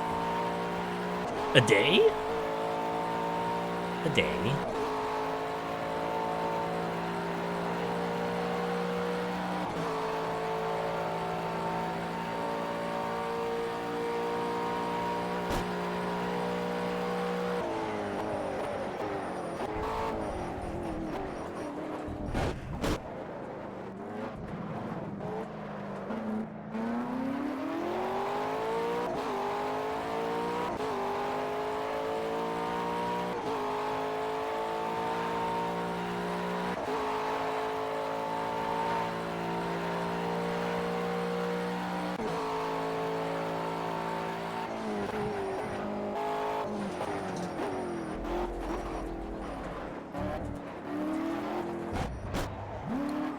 1500 for your car build, it's like 100 for an event. Ah, okay. And then if you place well, you can get your money back and then some. Maybe, depending on the event. Guess either way, you might get that sweet, sweet sponsorship money.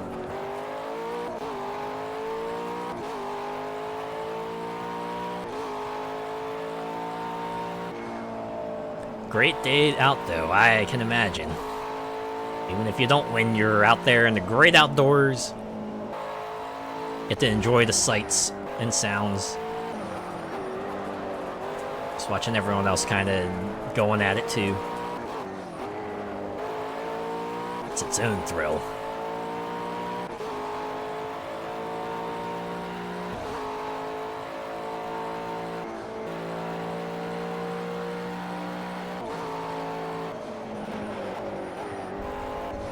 Even if you don't win, you still get to race in a final. That's pretty cool. So you have an incentive to kind of stay there the whole time. Was it always like that? Because I imagine if it wasn't, there's probably like some more salty folk who are like, oh, I lost, I guess I'll just get out of here early.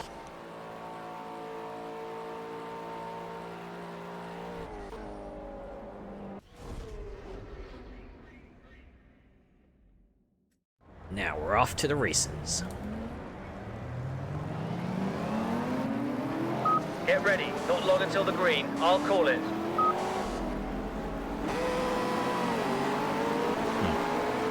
You didn't call it this time, but that's okay. I'm kind of used to it by now. He's like, I'll call green when I feel like it.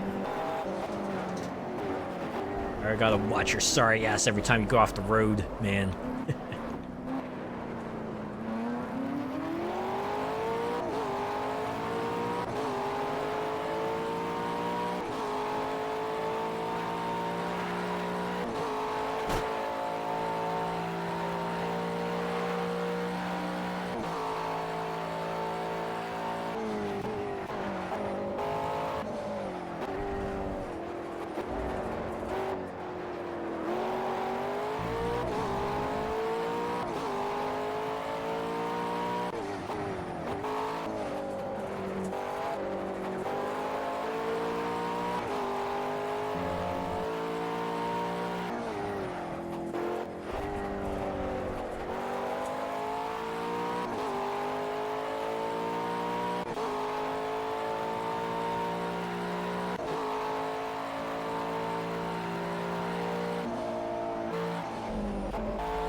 I know we've been talking a lot about Gamescom, but it was just like a lot of stuff that caught my eye at Gamescom, and another thing that caught my eye was Dave the Diver get more updates. It's crazy, got some more crossovers. Is it Balatro? They showed that, and they just like straight up stuck a Balatro minigame in Dave the Diver. You just get to play Balatro. I imagine the context for it is different, but it's still funny. And then Potion Craft as well. I haven't played that game, although I am interested in checking it out at some point in the future. Also with You're on the final lap. I think MXM2. If I remember correctly, if I've read correctly, they composed for the game. So hey, that's pretty cool, right? Actually, funny how Dave the Diver just kind of came out and caught everyone's eye. I guess with just like its variety of gameplay and just like over-the-top presentation. It's funny. I remember when the Game Awards rolled around and it was like in the category for best indie game. And there was like a bit of a debate over that because I think Dave the Diver was like published under like a big publisher, so they technically aren't an indie game, right? Even if it looks and feels like an indie game, it's not really an indie game, but, you know, it stayed in the indie game category, and I guess that's that. Dave the Diver's had some crazy crossovers before then, too, right? They had Godzilla, and then before that was Dredge, which makes sense. Godzilla, I guess, makes sense too, because Godzilla usually comes out of the ocean, so.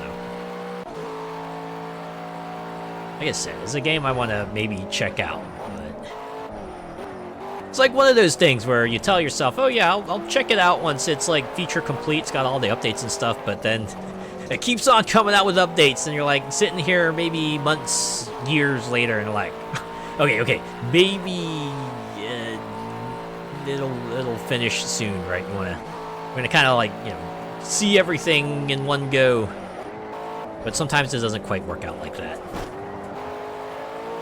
Cult of the Lamb was like kind of the same way, right?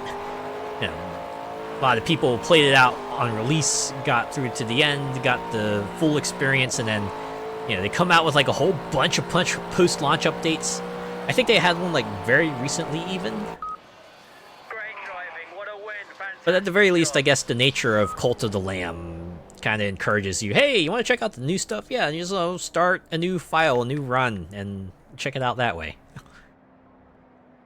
think people would be all into it. I know I was. Here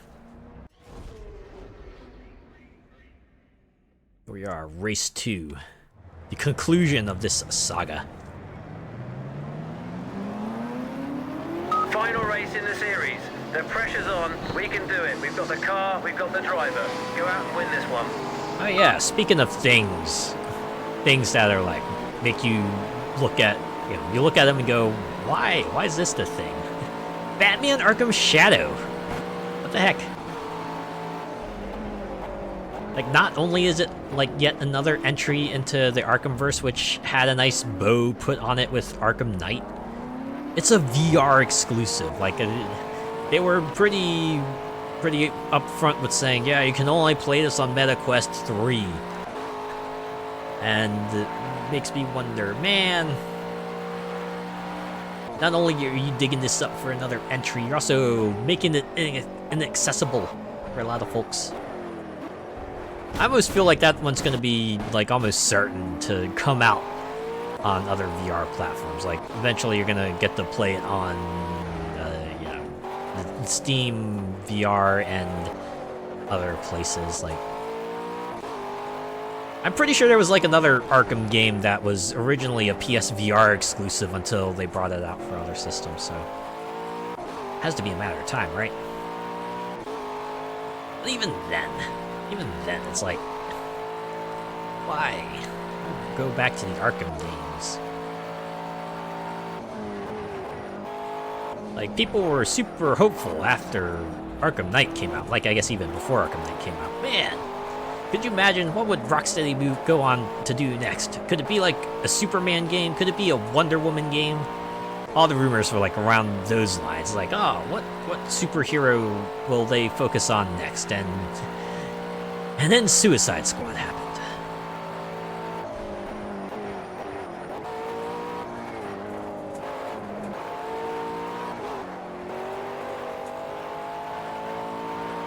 I actually read that Rocksteady might actually make big changes to that plot-wise, which is like, ooh, oh boy. On the other hand, it means, you know, Sweet driving. That was a great first lap. the Arkhamverse gets Build a buffer over second place. into a better state. Sure. Even if they just got to do like the most obvious retcons in history, sure. Let's just do it. Yes, Batman Arkham VR was a thing. Ah, yeah. Of course they would call it Arkham VR. I think I remember way back when the PSVR like first came out, and like that was one of the games I think Giant Bomb showcased, and it's kind of funny. I remember distinctly. There was like one of the scenes where there was like a piano, you were near a piano, you could like play the piano, but of course, you know, Giant Bomb being Giant Bomb, they kind of just like messed around with the piano, had their fun with it. Oh lord, not the 64 and the rings. Oh, dear God, not Superman. Flashback from Superman 64. Yeah. I remember that. I remember how lambasted it was, probably rightfully so.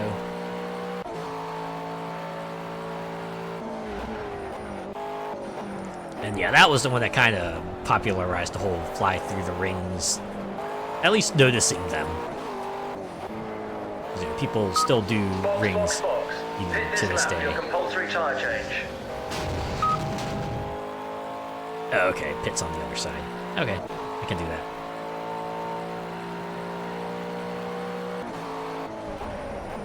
I think they did like more Superman games after that. Like, I distinctly remember another Superman game where you weren't necessarily like protecting yourself, you had to like defend the city. It was like sort of unique in that regard, because like the life bar they showed was not for you. You were invincible, of course, but it was like more for the city. And the city took too much damage, then, you know, Superman just kind of was like, oh man, I failed the city. I thought that was like a unique way of doing things. I heard the game was still not good, but they at least tried to kind of, you know, be true, more true to the character. Go, go, go. AVGN summed it up well in his vid on it.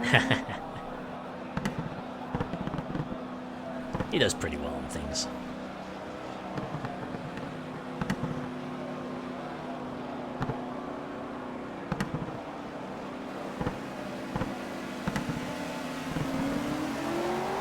Oh yeah, they had a bit more Monster Hunter Wilds as well.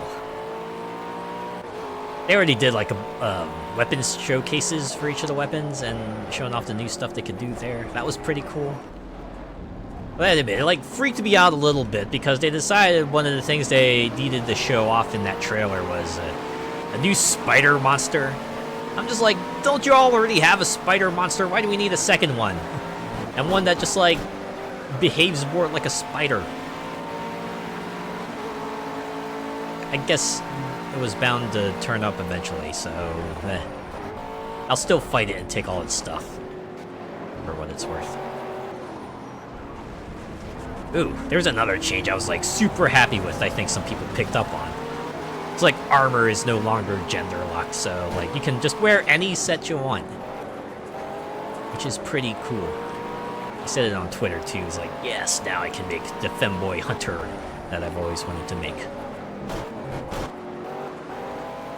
It's great. It's great when games kind of, you know, don't put restrictions on what clothes you can wear because of the body type you choose. It's like one of the reasons why Animal Crossing resonates well with me. Although, like, Animal Crossing style lends itself pretty well with just, like, you know, making all manner of androgynous characters.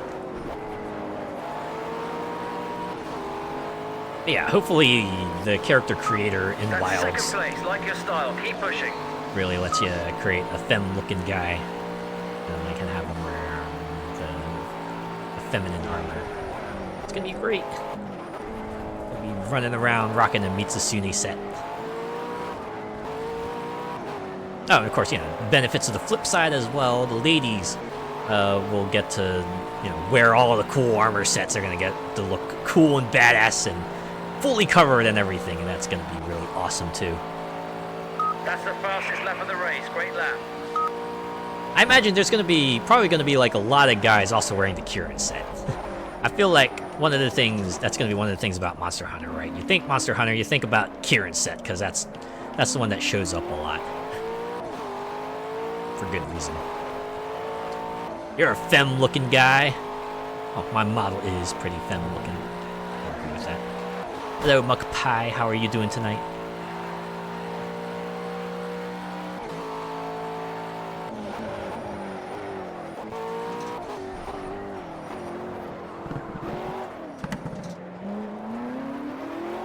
You're leading by 7 seconds. We're in a good place. Keep it up. I'm chill. That is good to hear. Always good to hear that other folks are doing well.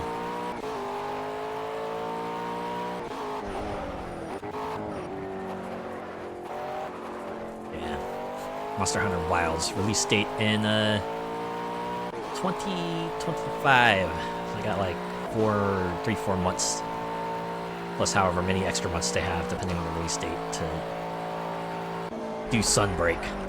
I gotta slot Sunbreak in at some point. Just get through that so I can say I got through that. I'll probably just like do all the story missions, see the base ending, and maybe call it a day. Unless like the higher level, unless like getting the true ending is easy enough to do, then maybe I can do that as well. Yeah, that's like far in the future kind of thing. Sunbreak is not going to be the next big playthrough I do, that's much is certain. I already have that planned. Got any ideas for your avatar outfit for Spoopy Month? Oh, no. Good question. I know Vroid Studio has a couple of default outfits that I could probably get in there. I might keep with the fantasy theme, because I did Cat Cleric last time around. I wonder if I'll keep the cat ears and probably do another sort of fantasy outfit. They got a few in there. I think they have like an armor set and a magician set. So I'll pick one of those too. Kinda did the cleric because I liked it the most out of all of those, but we're switching things up. That's what I can switch it to. Although if I remember correctly, you could also get outfits off a booth and then use those on your model. I had to figure out if that's something you can do, and maybe I could grab something off of a booth and use that. Could rock a pumpkin-themed gothic-style dress or something. I could, yeah. Goth aesthetic and Halloween go hand in hand pretty well. I'm sure there's like no lack of goth-style outfits out there for me to get for Vroid. That's just a thing, right?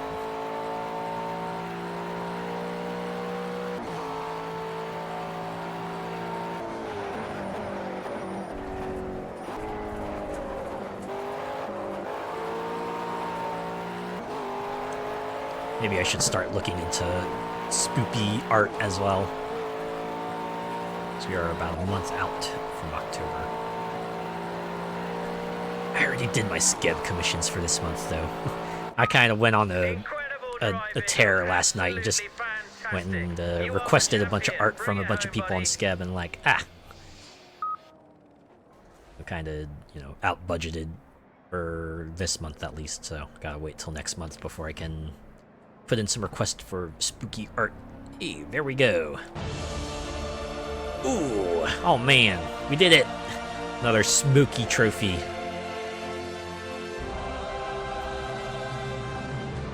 Were they keeping this in the freezer? I also love this dramatic music that just coming with it. Oh, I have to admit though, with a trophy of this like sort of grandeur, probably deserves a backing of like an operatic chorus. Like that's a thing it just has.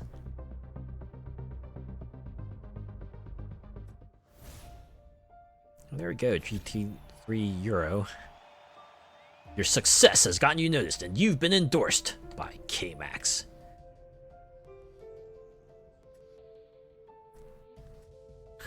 Hey Azure, all the best for this last race. It only feels like yesterday that we were in preseason testing, and we've certainly come a long way as a team. Give it your all in the last round. Well, I'm glad they had like a bit more of a special message. Okay. Let's see. Yep, there it is, the Le Mans, but it says I can... wait.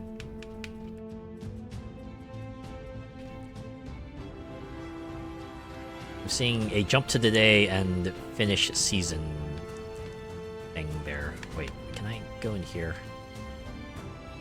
Oh, here we go. Session length. Yeah, qualifier's 10 minutes, but the main race is gonna be like, 2 hours and yeah, I'm not sure about that.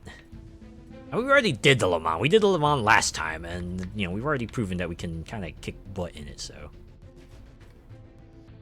happens if I just, for the first time this playthrough, I'm just gonna select finish season.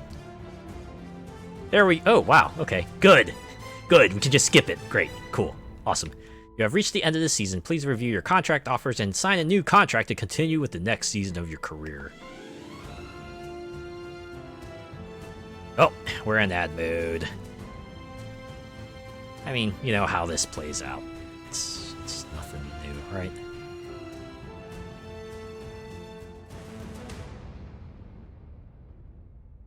Wow, lots of GT class contract offers.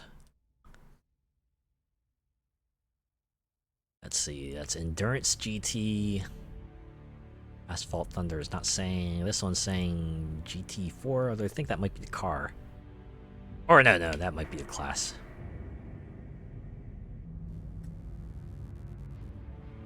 Oh, this GT3, I don't want to be there.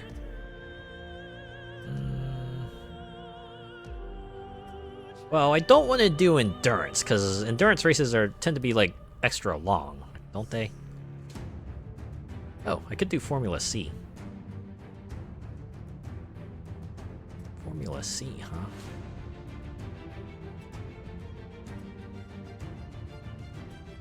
Nah, but what if we did the... Oh, or we could just stick with Red Raven Racing, but it's GT3. Oh, okay, wait, no, they're saying... The subject line on top is telling you where it is. Okay, so there's LMP2, Formula C, Endurance GT... Oh, wait.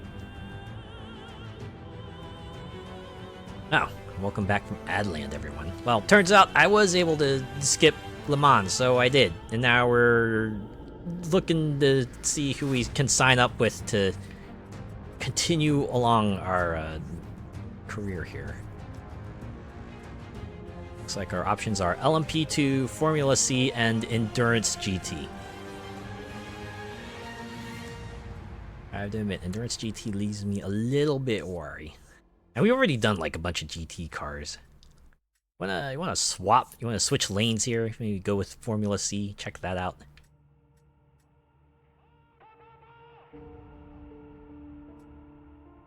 You can sign up with Team Madness or Thunderbolt.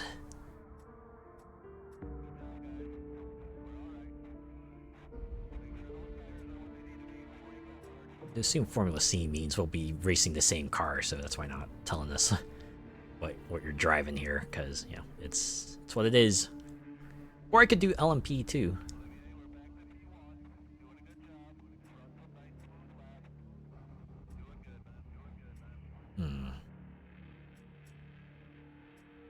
It's always a tough decision because it kind of dictates what you're seeing for the next year for the most part.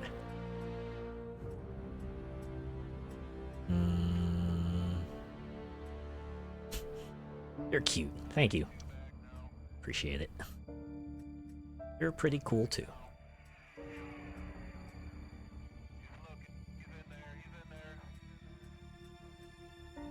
I wouldn't mind having my Sona done for Halloween as a broken and rotted FNAF animatronic. That would be pretty cool, yeah. I'd imagine, yeah. The furry persona would lend itself pretty well to sort of mascot-style costume interpretations.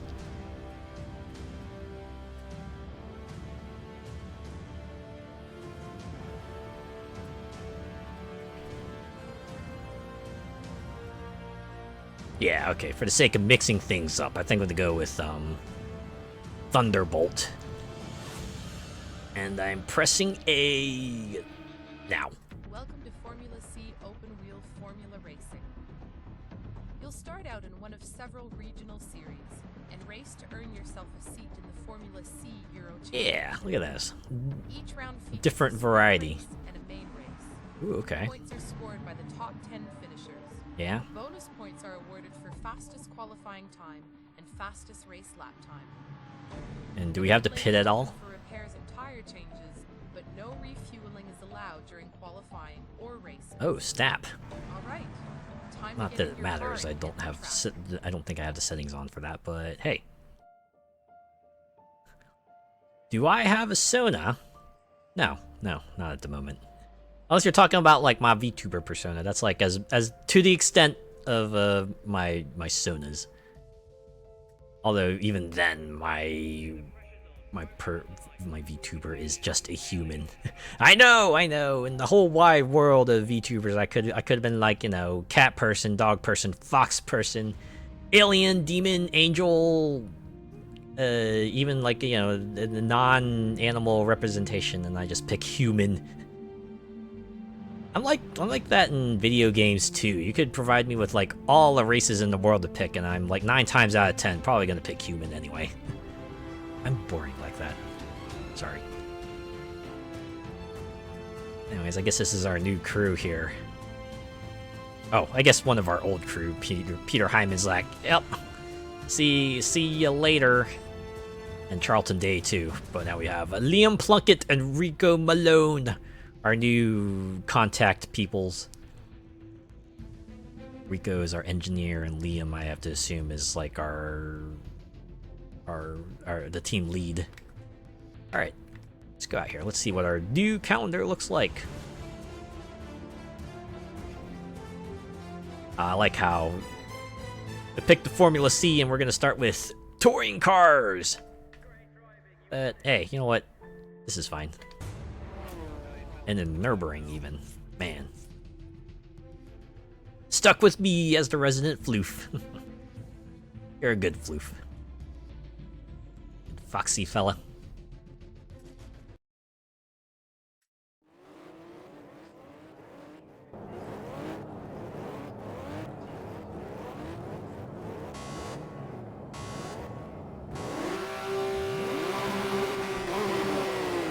Yeah. Even if the Endurance GT was like scaled down, way scaled down compared to Le Mans, I probably wouldn't have done it anyway.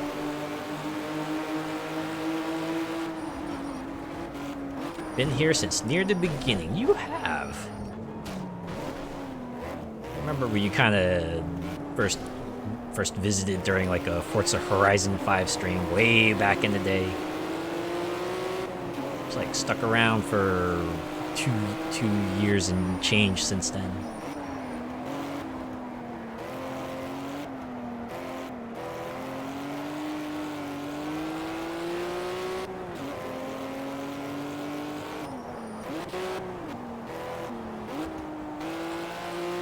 Back when the Wednesday streams were just Wednesday night Forza, because that's what I played. And were just an excuse for me to kind of do everything on the festival playlist, or at least everything I wanted to do on the festival playlist. And then that started getting old, so I started branching out. And it became racing, and it became just like general racing plus driving. Either it has racing in it or it has driving in it. One way or another, we're gonna be in vehicles.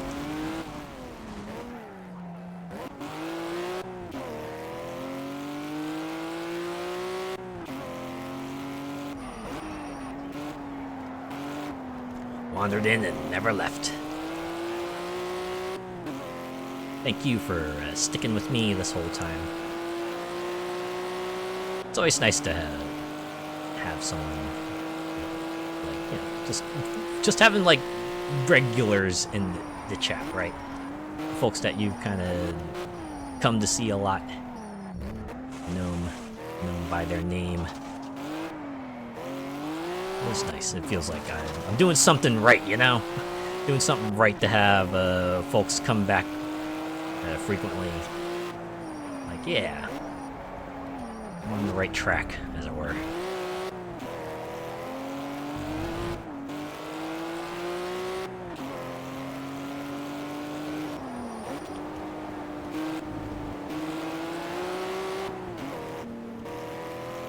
That's what like most people would hope for, right? Just like a nice collection of folks who want to stick around and give you their support because they're cool. Always entertaining. Thanks. I always try to be.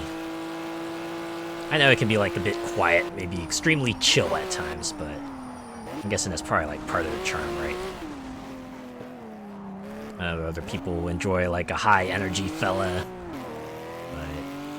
I know some people who do enjoy the more laid back kind of stream with the occasional bouts of intensity here and there. But when it comes to like V and racing, I tend to be more on the chill side. Chill streams are good for shooting the breeze. They are. It's great, right?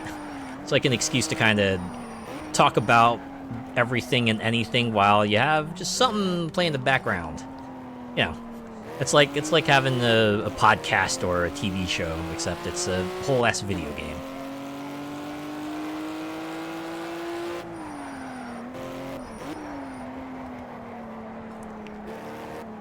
Could you imagine if I did like an ARPG, just like put up something like a Diablo or a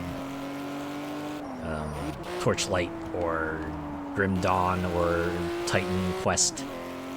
Probably something similar, with occasional pause to like read dialogue or watch the plot unfold.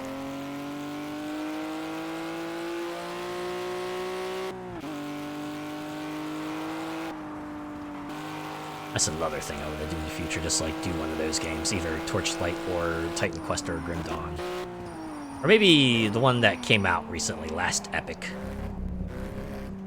I've seen a lot of people pick that up, and it seems like a lot of people are enjoying it. Well, I've heard that doesn't have too much in the way of an end game. Although that might have changed since its release. Those types of games usually have a good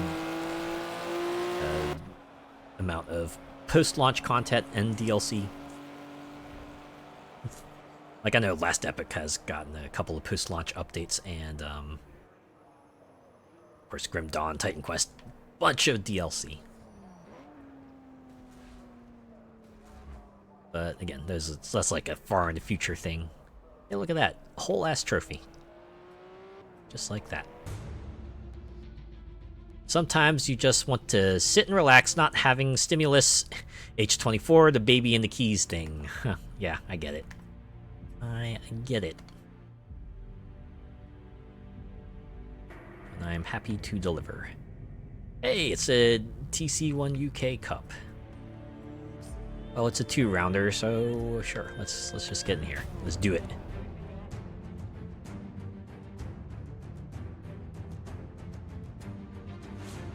I keep on forgetting about this race in that tree. I don't think I will ever forget about that tree. Go, go, go!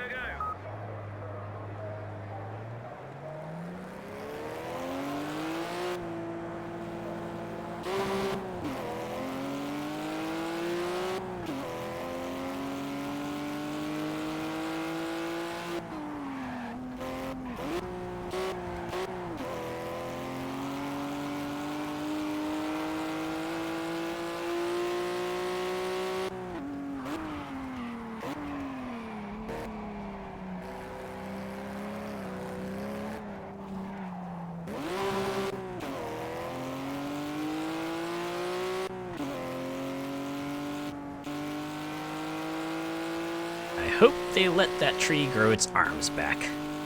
We can hope, right? Well, I feel like that would have to kind of chalk it up to a bunch of factors. Like, I imagine they would want the arms to grow naturally, right? They don't want to kind of cut the tree into a weird shape, because I imagine it wouldn't last that ways, but getting the branches to kind of grow out into that shape is probably a challenge within itself. If they were going for it, of course.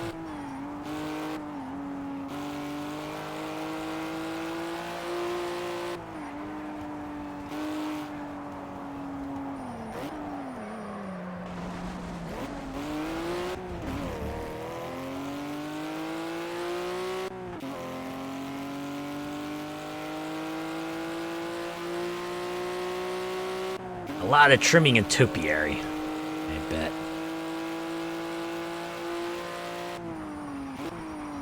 You know, I imagine that must be a fun position to have. If you're like the person who goes out there and trims foliage into certain shapes. You probably get a good living that way. I imagine it's like sculpting, but in a different form. You're just having like different tools. There certainly is an art to cutting shrubbery in a certain way to make it look a certain way. And then maintaining it to make sure it keeps that shape for a good long while. That takes some dedication and skill. I call them tree surgeons here. You know, that feels appropriate.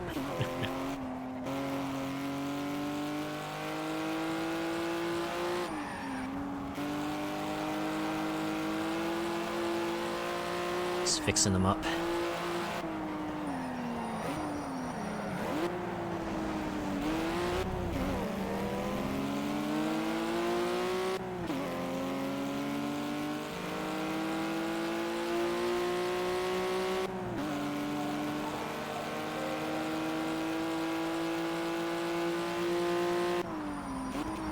Oh man, you know, I just realized something. You ever get that feeling where it's like you just like randomly doing something, suddenly the thing just like pops in your head and you just realize, oh my god, I forgot I wanted to do this before I did other things, but now you kind of just like gotta roll with it. That's me right now. Oh well, I could probably do it tomorrow. It's nothing too major, just kind of, you know, throws the schedule off a little bit, so I'm glad I can accommodate for it. It's nothing too big. Could be the next Edward Scissorhands. Ha. Man. I remember that story. You look back on it, it's like 11 million layers of tragic.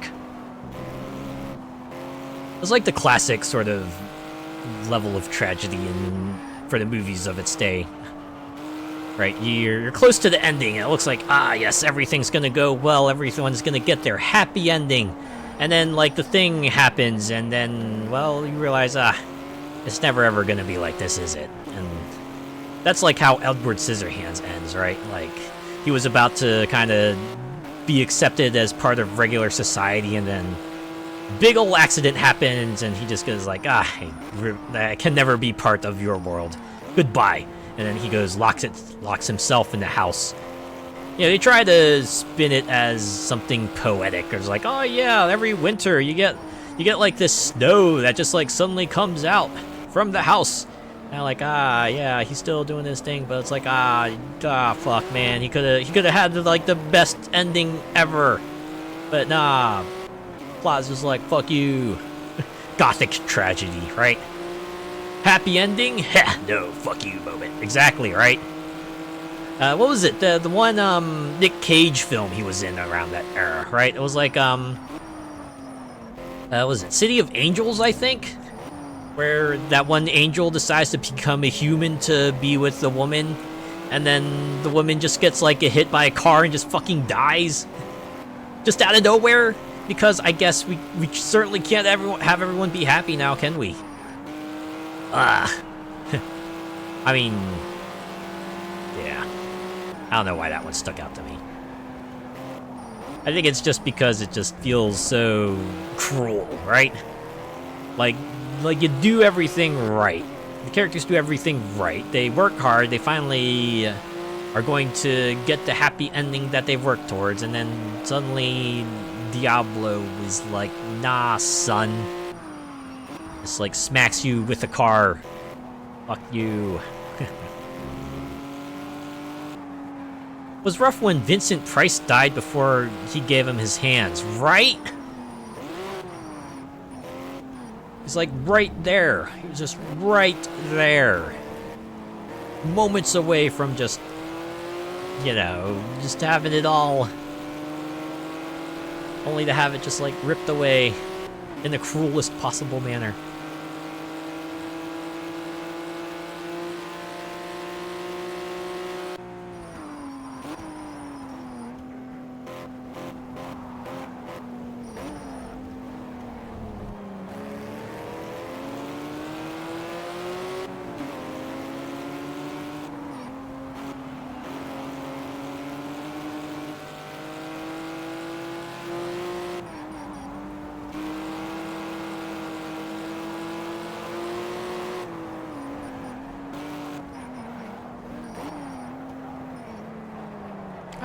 did they ever do like another Scissorhands film, like a sequel or a remake or anything like that, or is that just like a one-off?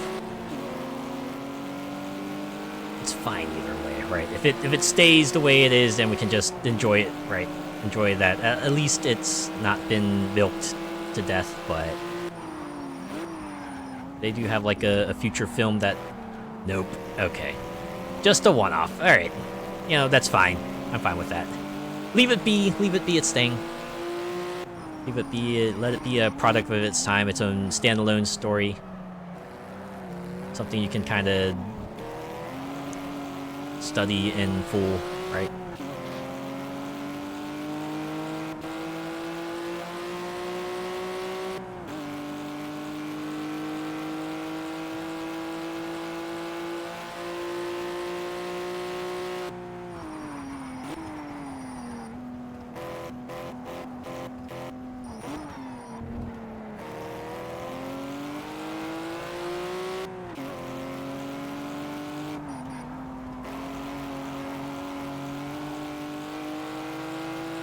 Edward Scissorhands was a Tim Burton film, right? I feel like that would be a thing Tim Burton would work on.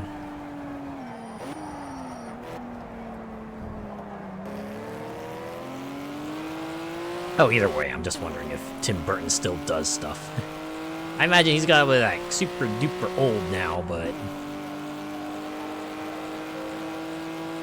he just has like a certain degree of macabreness to his films that other people, that other films don't quite have, right? There's like, you know, just enough out there. Yup. Okay. Felt like something Tim Burton would be involved with. Yeah, scruffy ass, as they call him, with that hairdo.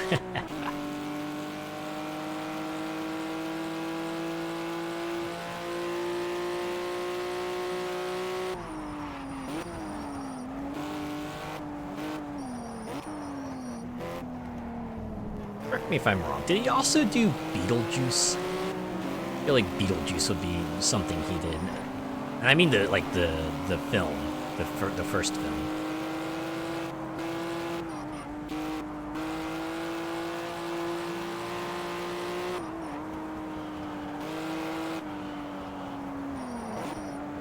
Yup, he did. Huh.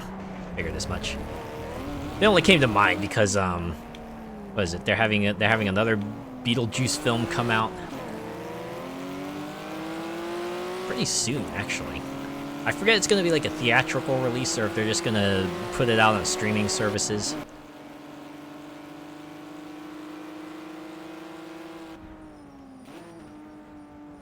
Also, they put Beetlejuice in multiverses.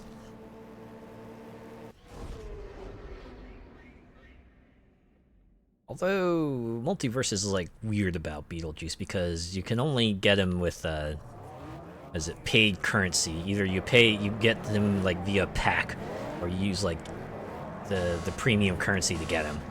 You got if you don't want to get him that way, you can wait 3 days and then you can use the in-game currency to get him, which is like okay, weird, but a lot of people weren't happy about that. At least understandably so.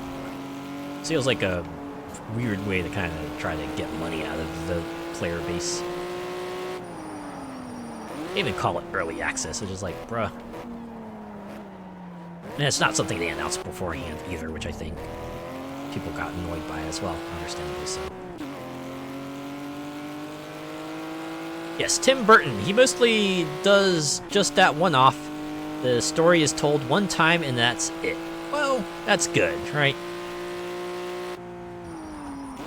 It's a story you can kind of enjoy in full. Nothing to kind of, you know, mess up the setting, the plots, the characters, or anything like that. Just, you know, leave the rest to the imagination.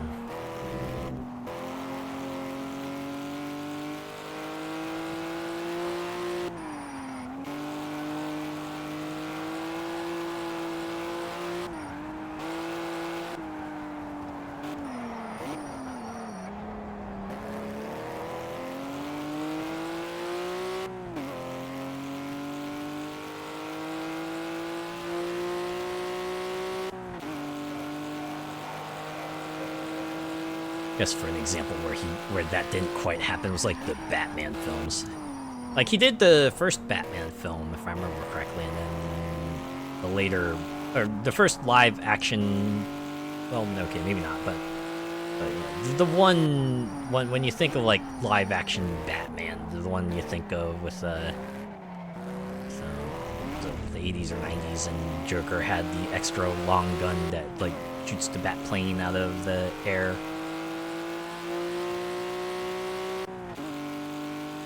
His Batman films are great, loved them. Kind of an interesting way to depict Batman as well. Especially when you think like Gotham City, it's usually depicted as like having all sorts of foreboding Gothic architecture. It kind of works out, right? Because, you know, the way a good number of Batman villains tend to be, whimsical, shall we say, one way or another. I guess it would lend itself really well to sort of Tim Burton's style. 1989! Oh man. Has been that long.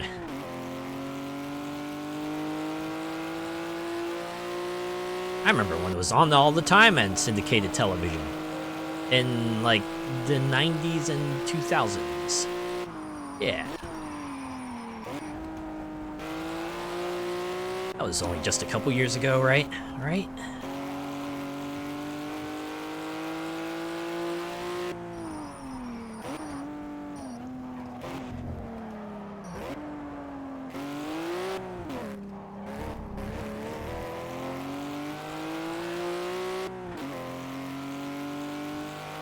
Same. I always watch those first two if they're on TV.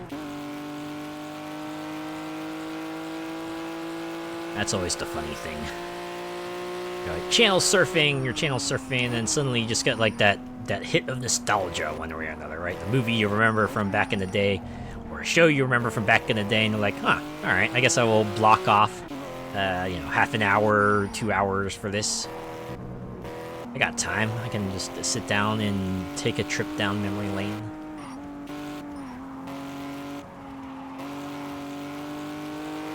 I guess with the advent of internet and like streaming services, that's maybe not as much of a thing, because if you have that desire for that hit of nostalgia, you can kind of just like seek it out on the internet.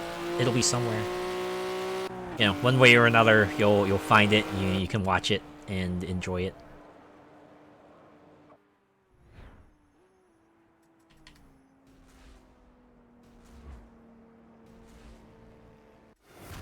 Round 1 is done.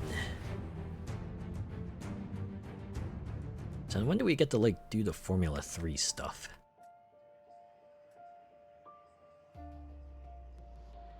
Guess we can check it out here. Here? Oh, here we go. Formula. Oh, that's A. Oh, here we go. I like how they highlighted it. Also, I like how there are 3 Formula C series here.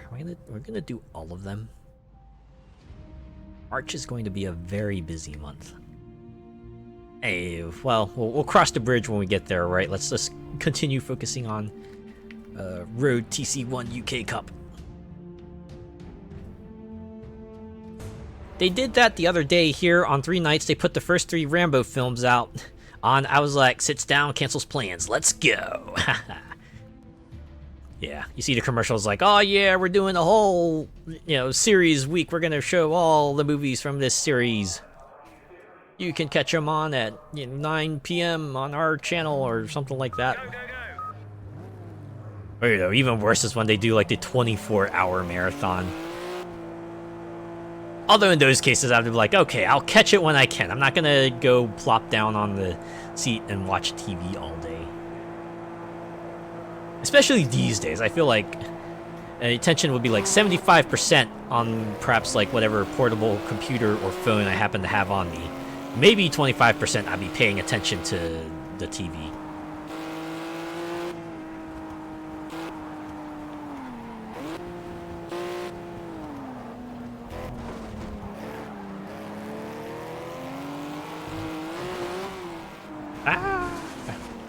That's okay, this is the warm-up lap.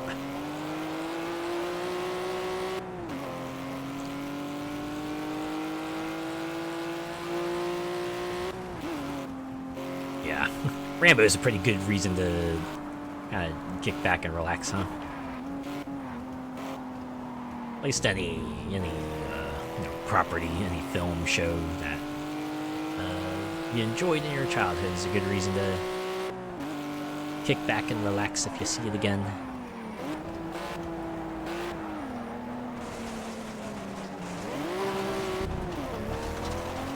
Oh man, it's gonna take some time to get used to this car. Even though with the whole ass last race, I'm still working things out with this car. It's complicated.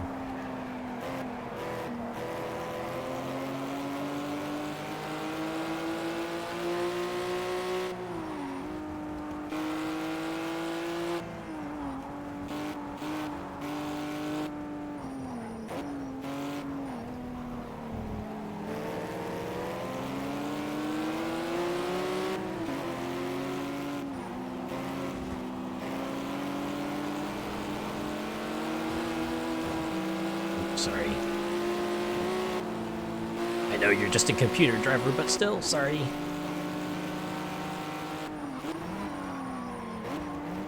Always enjoy if they do an Indiana Jones season. Ah, that's gotta be a good time. At least if you got like the first 3 films.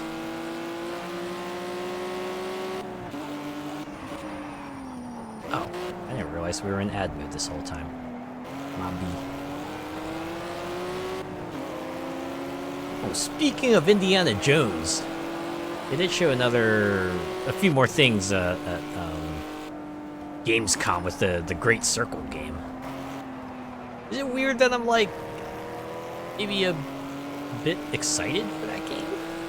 What they've shown so far looks fantastic. They seem to have captured the look and feel of it well, at least with the cutscenes. Gameplay doesn't look too bad either. Seems to be a lot of like first-person adventuring, which I guess is like what you want from an Indiana Jones game. That being said, Machine Guns is at the helm, right? The guys who did a fantastic Wolfenstein game, so I am hoping they're gonna do well. They certainly earned a lot of confidence with me. Which, yeah, I know, don't put all your confidence in companies, but still.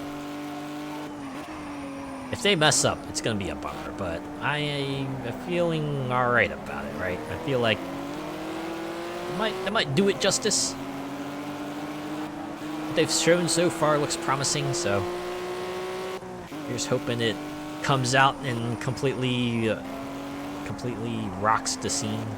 At least does well for itself. I'm here for the first 3, the others can go blow a balloon. They can go get in the fridge and then get nuked.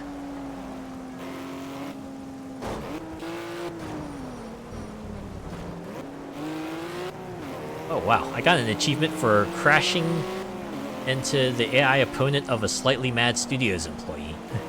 I didn't even realize that was a thing. I didn't realize they had their own names in here. I mean, I guess that makes sense. Wouldn't be too hard to kind of throw in the staff's names in here and make them opponents. Yeah, those achievements can be fun to an extent, right? The ones where you have to like interact with developer cameos in a way. That one other game I was playing, Shadow Tactics, had an achievement where you could like seek out like certain characters that were named after members of staff in Me games, and if you killed them all, you would get an achievement. And that was like pretty funny. Wasn't able to do it myself personally, but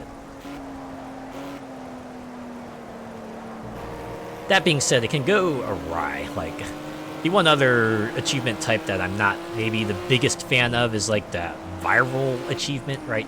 The one that is like play against someone who has this achievement, and it usually starts off with like everyone in the staff has the achievement, and then it will spread to other players. you know, that only works for as long as you're able to do multiplayer, right? Once all the online functions are shut down, it's like, well, unless they patch in some other way to do it, there goes that way to get that achievement.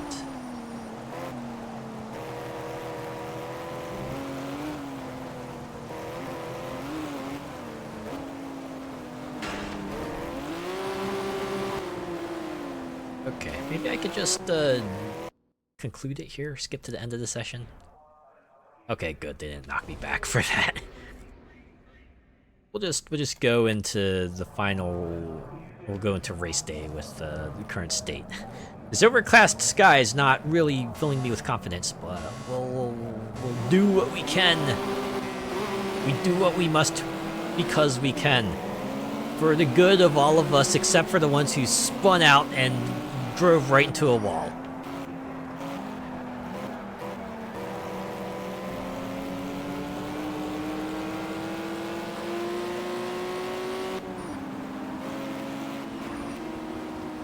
Wolfenstein is like one of those other games that I want to play in the future, because that at least like start from was it when Machine Games like picked up the series?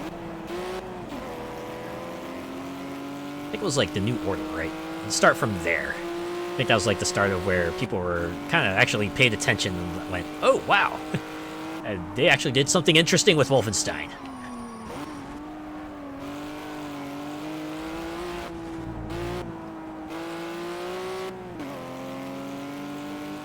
FS22 achievements are pretty fun, the descriptions alone. Achievement names can be pretty fun to read through. Just like see what references they decide to put in, or like, you know, what sort of accomplishments they want to have you do. It's nice if they're especially creative.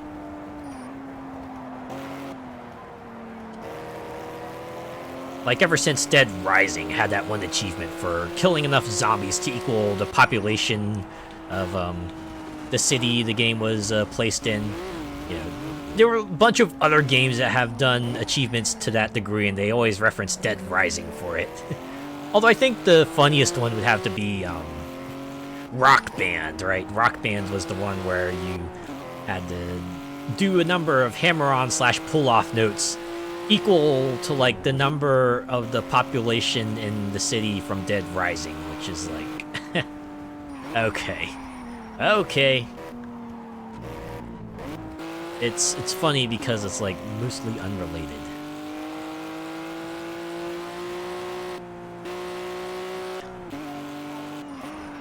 There's one that's Van Gogh, and the description says, "Look at Mr. Fancy Pants over here."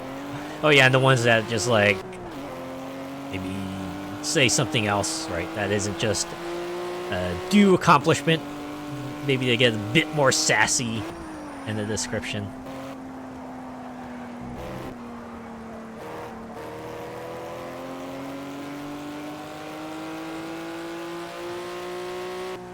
Those are fun, I will have to admit.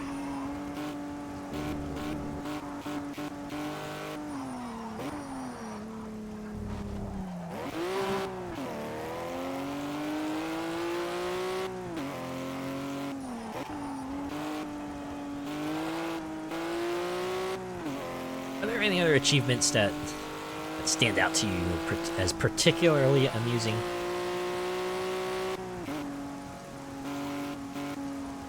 The other set of achievements that I can enjoy to an extent are like the ones that usually are awarded to you when something embarrassing happens.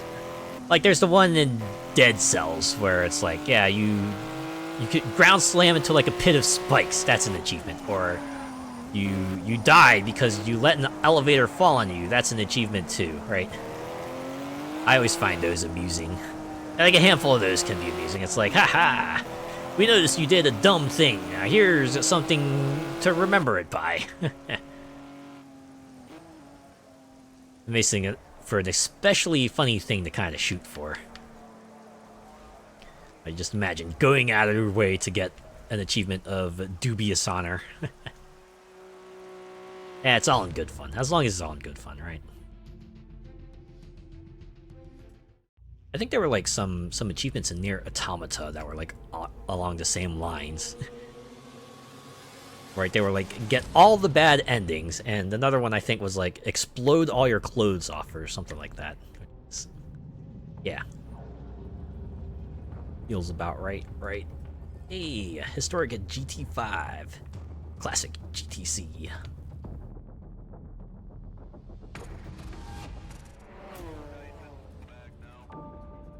Seem to be visiting this track a lot. Snetterton 300.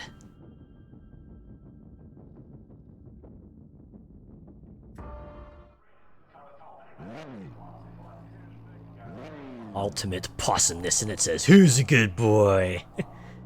Sounds like a Cat Quest achievement. Probably not Cat Quest, though. Go, go, go! No, Cat Quest 3 just came out. Like, not too long ago. I was considering just, like, getting that and playing through it.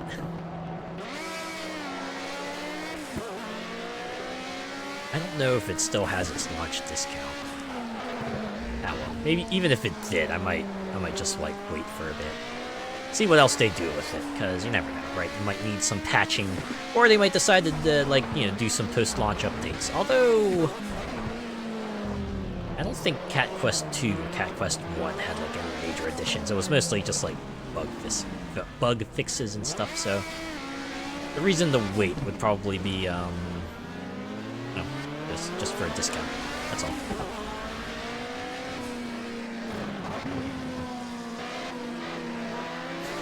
One of the horse riding achievements is you are not a kangaroo. Seriously, think of the poor animal. You know what? Yeah, think of the poor horse. Think of the poor virtual horse. Even if it is a virtual horse, think of the poor virtual horse.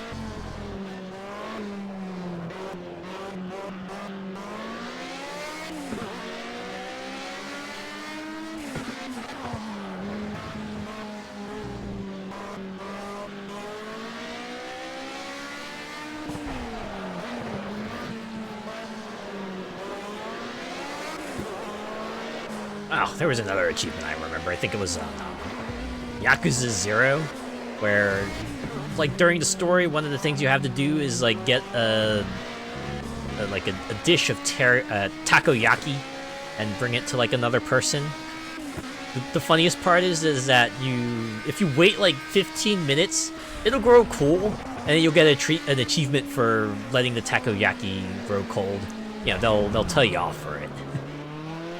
It's funny because you have to go out of your way to actually make it cool, because I think you have to, wait 15 minutes, and it maybe only takes like not even 5 minutes, maybe it takes like 2-3 minutes to get the takoyaki to the person who wants it. So that's the kind of achievement that you're really not going to find unless you go out of your way to go for it. They admonish you lightly for it.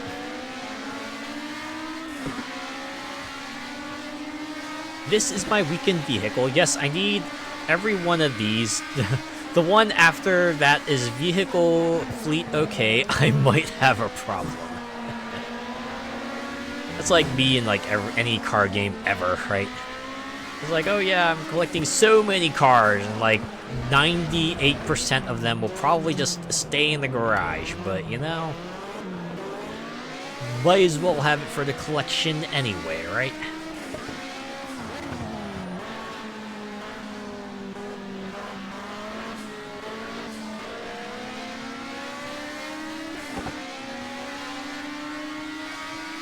I just need to like go into my Forza Horizon 5 garage and just give away all the cars that I have dupes of. Make sure I keep space free. Don't want to reach the point where the game notifies me, hey, your garage is out of space. Make some room before we give you the rest of your cars here.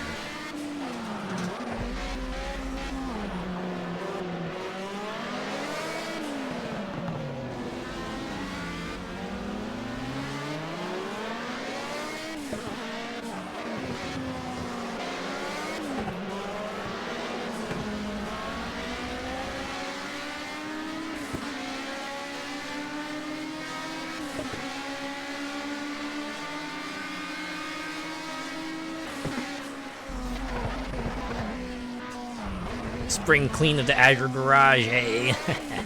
I guess it would be an autumn clean at this point, but yeah. You know, you just get like that spontaneous feeling where you're like, okay, I'm gonna like maybe organize a part of something here and then just go and organize it. Sometimes you just gotta sort of let that inspiration hit you.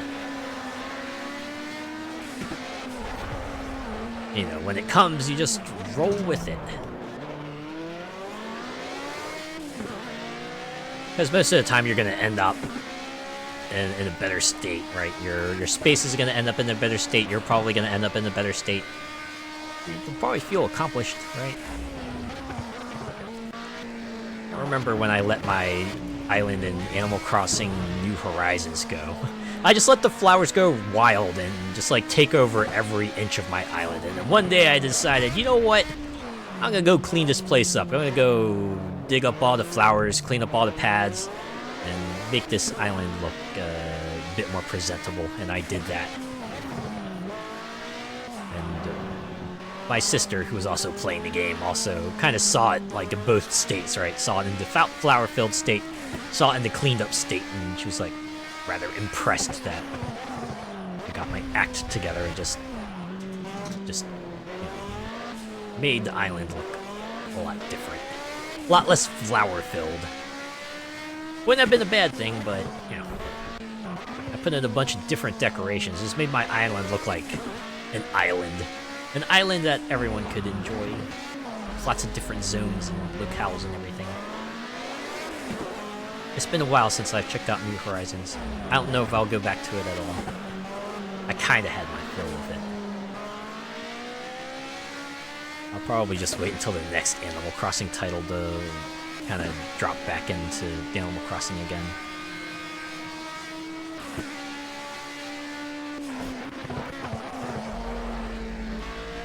I'm like that with those houses on House Flipper that are total wrecks like squatters have lived in for ages. Oh man.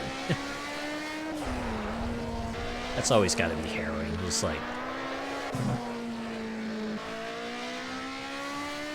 walk into a place and see it's like ultra run down.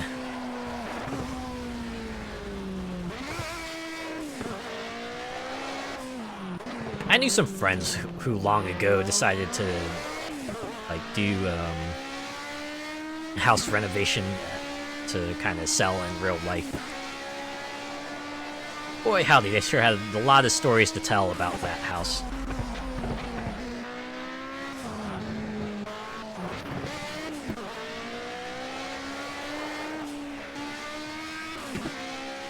And that was like the only house they did too, right?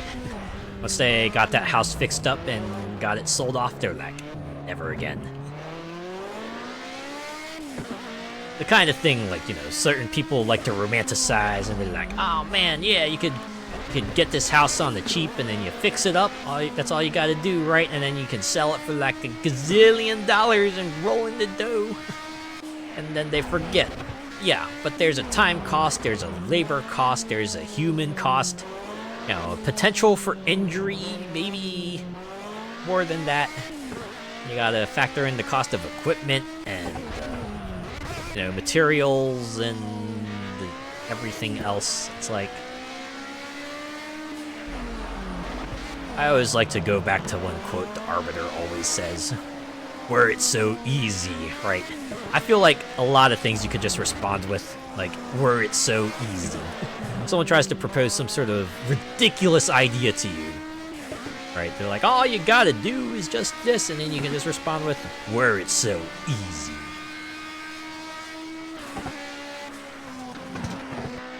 Of course, then you'd follow up with why it wouldn't be that easy, but still.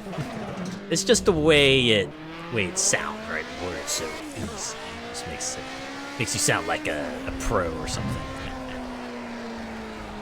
You know it's bad when you walk in and it's full of cockroaches and there's blood on the floor of the kitchen? Oh, fuck, man. At that point, it's like, alright, yeah, just clean it up. Don't ask questions. Just gonna get everything the heck out of here. God help you if you have to sort out the driveway out and repave, calling in the excavators and all that. Oh, jeez. Yeah. Yeah, and then there's like, you know, the whole getting other people involved in it too. It's like, okay, so this fella's gonna come over and then we gotta help accommodate them, and then maybe they might need some help, or they might ask for some other things, or, you know, things like that. And it's never as simple as it sounds, I guess, is what we're kind of just circling back here to, right?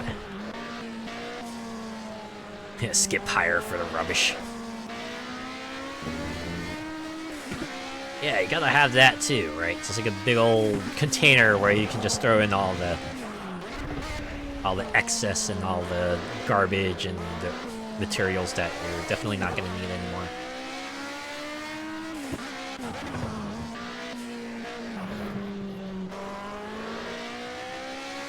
Oh, I didn't realize it was 10 minutes already.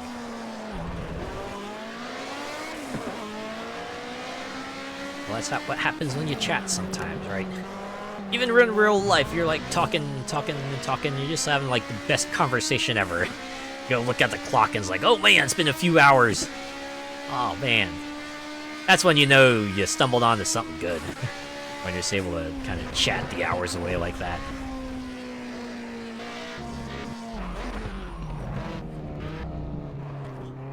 Ended up with 2 of those skips when I was sorting out this, when I was sorting this house out. Oh man, that's a lot of stuff. I'm sure everything looked better once you got it all out, though. That's kind of like the flip side of it, right?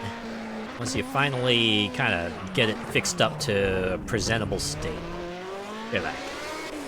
You can feel content and satisfied because you did a lot of work to get there.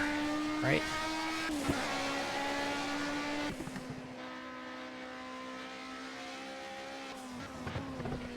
Guess it all just depends on how many times you want to do that.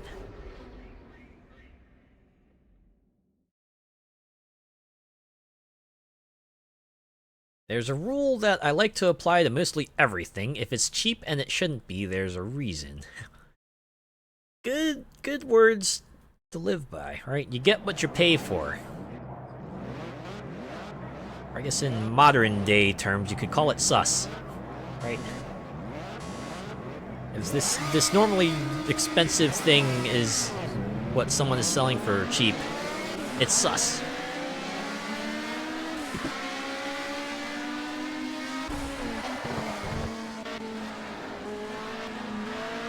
Yeah, it had the old Victorian beds in with the metal frames and all that. Oh man. Old stuff. It's like looking into a time capsule, right? It's like, oh, wow. This was the kind of designs people liked back in the day. Might be a bit of a spooky feel, too. You're just like walking into a house that's been long since left run down and decrepit, and it's super dark. And, you know, just looks like it's a place at a time. Right, you're just like expecting ghosts somewhere. Really was, yeah. I imagine it's like that for a lot of abandoned facilities, right? So no one's maintaining them anywhere, so it's kind of like stuck at whatever time period everyone left it at. And, you know, as just like decay just starts to wear into everything, it all starts wearing down and just, you know, it kind of spins off from there. Did find some random writing on the wall under the wallpaper. Oh, hey, wow, yeah, that's great. That's so awesome, I'm sure. I mean, depending on what was written, I'm sure that was either fascinating or even spookier.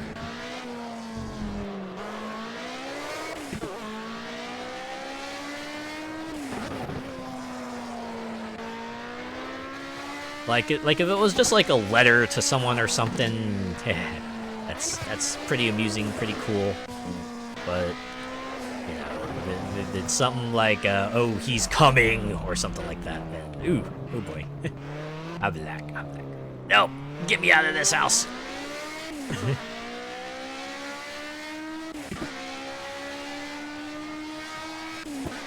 Can you tell I don't handle spooks very well?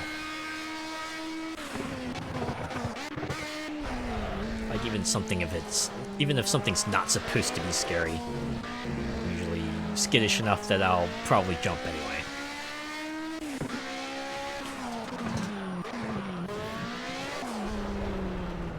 Like seriously, even if I'm like walking down the street and there's a car that just suddenly honks its horn, I will leap into the air. I will practically just like jump really high. I am a very easily startled person.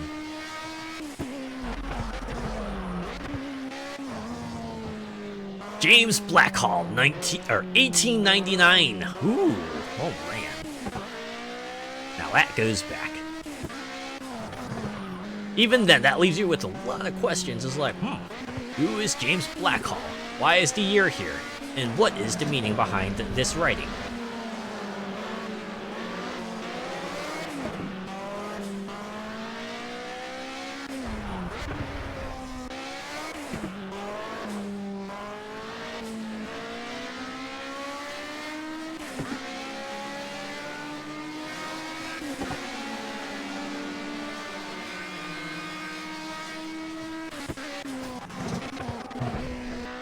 What went on here?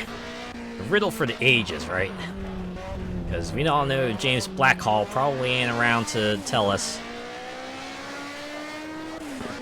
I'm sure James's successors probably won't have much of a clue either.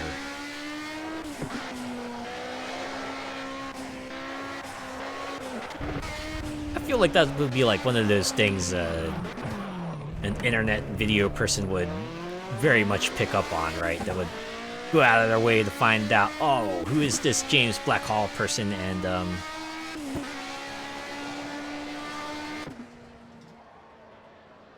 what was the context behind this message? They probably won't find anything, though. I can't imagine they would find anything.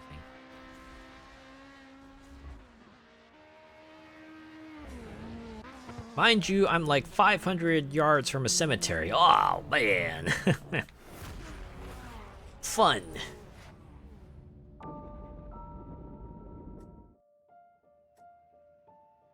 Another victory. We're off to Road TC Euro. Alright.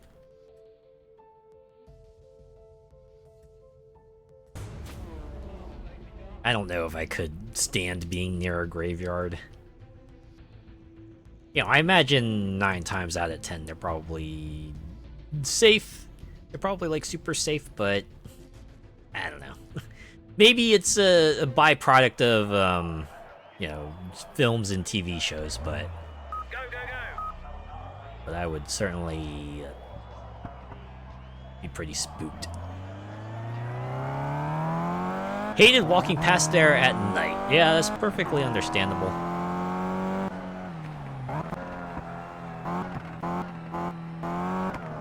Same one we camped in our teens. Ah, I see.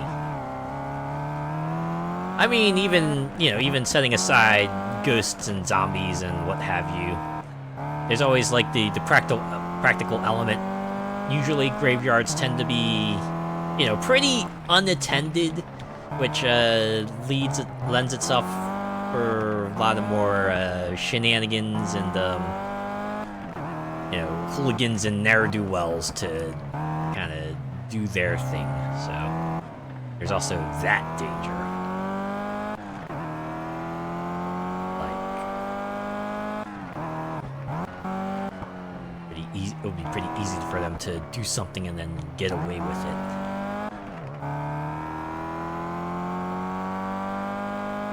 I live right next to a military base. Gods know what could have happened in there.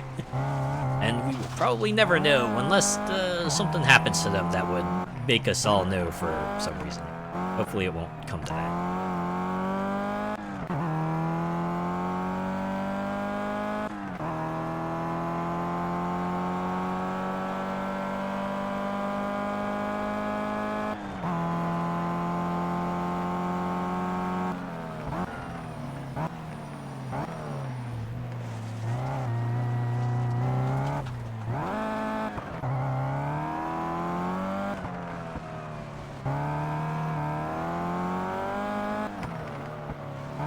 I gotta admit, though, I'm always like, oh, wow, look at that. The timing of that ad could not have been worse.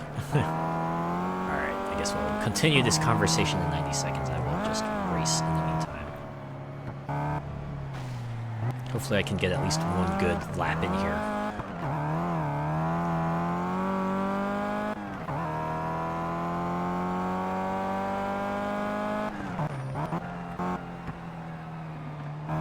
I've been saying for years that I need a loud noises toggle.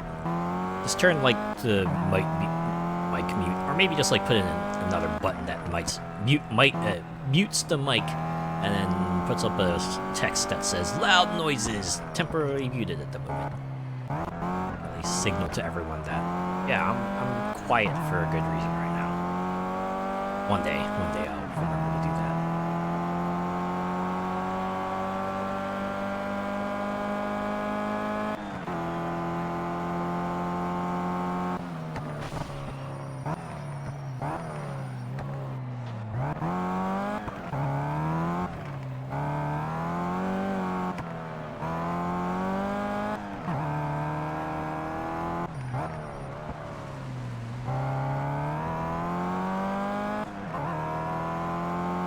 Hey, we're back from ads.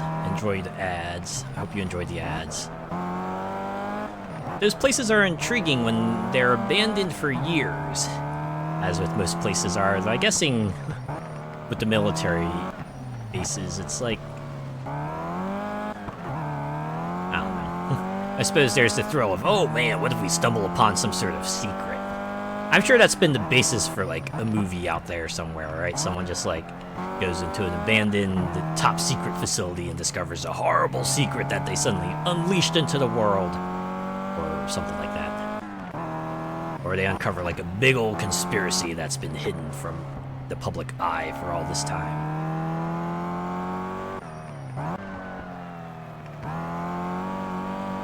Be like National Treasure when Nicolas Cage finds instructions on the back of the Declaration of Independence or something like that.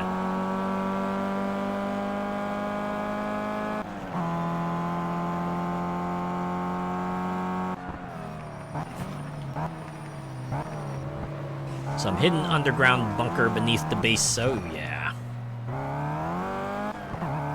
Although, that definitely would be the double-edged sword. It's like, ooh, what do they have down there?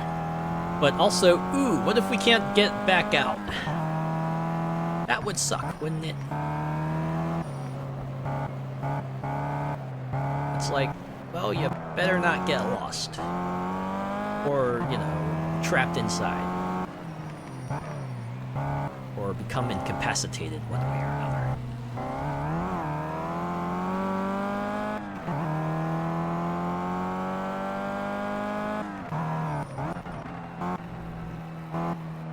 Now I'm just having like flashbacks to Uncharted 1, right? The point where they introduce like those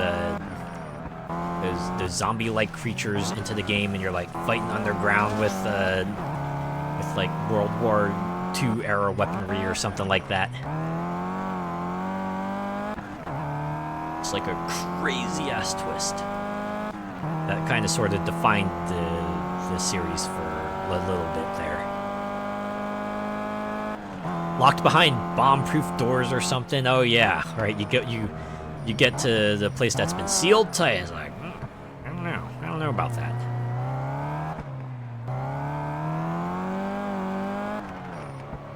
It reminds me of what they're trying to do with nuclear waste disposal sites, right? Because those people know exactly. As look, oh yeah, you try to make a facility, all top secret and stuff. You're just gonna invite, people who don't know what that's all about, who are gonna come in there and unwittingly unleash something upon the world. So they're trying to workshop different things they can do to like super deter anyone from actually checking it out, because we all know it's actually dangerous, but long after the fact, people might not remember that. So they're trying to determine what can they do to relay to people in the future. No, seriously, don't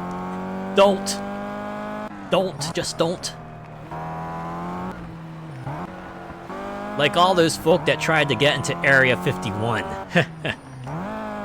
Yeah, remember like a few years ago, people were like jokingly going about, yeah, we're gonna all like rush Area 51 all at once. They can't all stop us. It was like mostly a joke, but I felt like maybe people were trying to remind other people, no, seriously, this is a joke. This is like 100% a joke. Don't actually do this in real life because the consequences are gonna be like a trillion times more severe if you actually try to do this. We are joking. But yeah, otherwise people are like, oh yeah, we're gonna Naruto run in there. They can't catch us that way, right? Yeah.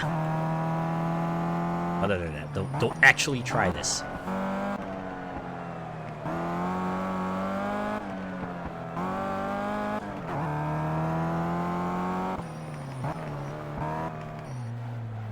I think they actually declassified some of the documents surrounding that facility, and it turns out to be a lot more mundane, if I remember correctly, than people were expecting, right? So I know there were like a whole lot of movies and shows and games that kind of revolved around Area 51 being like the top secret site where they hide all the knowledge of aliens and stuff, right? I mean, there was like a whole arcade game about it. They even called it like Area 51, where you're like, you're fighting off mutant aliens who could transform people into aliens or something like that, right? At least that's how I remember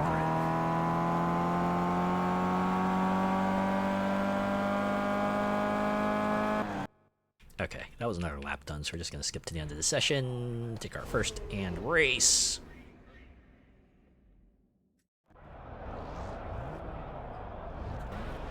There's been so many documentaries about it.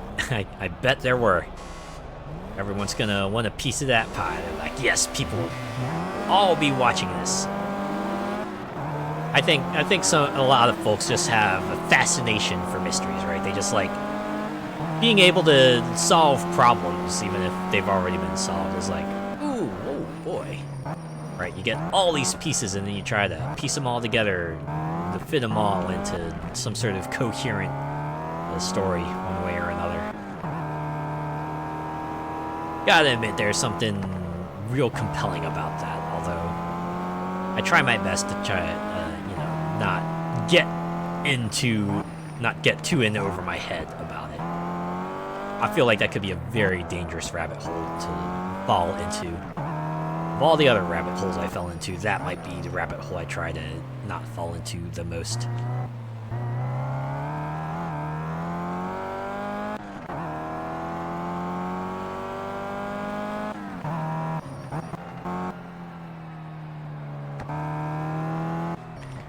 Yeah, like them you see in films or TV with the whiteboard and the many strands of string, loads and picks and stuff. Yeah, like every wall is just connected with red string everywhere. They're like, oh boy. Like even if what they were doing maybe had like an ounce of truth to it, it's like, oof. There's a degree of obsession to that. That's just like, ugh. I don't know about this, Chief.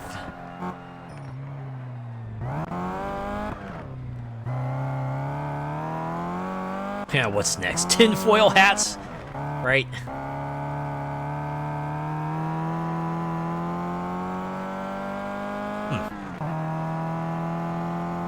Even though Saribot seems to snipe bots like right away, it seems like the messages go through on stream regardless. I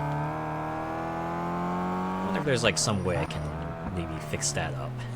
Make it so that any chat messages that get deleted do not get posted onto the screen.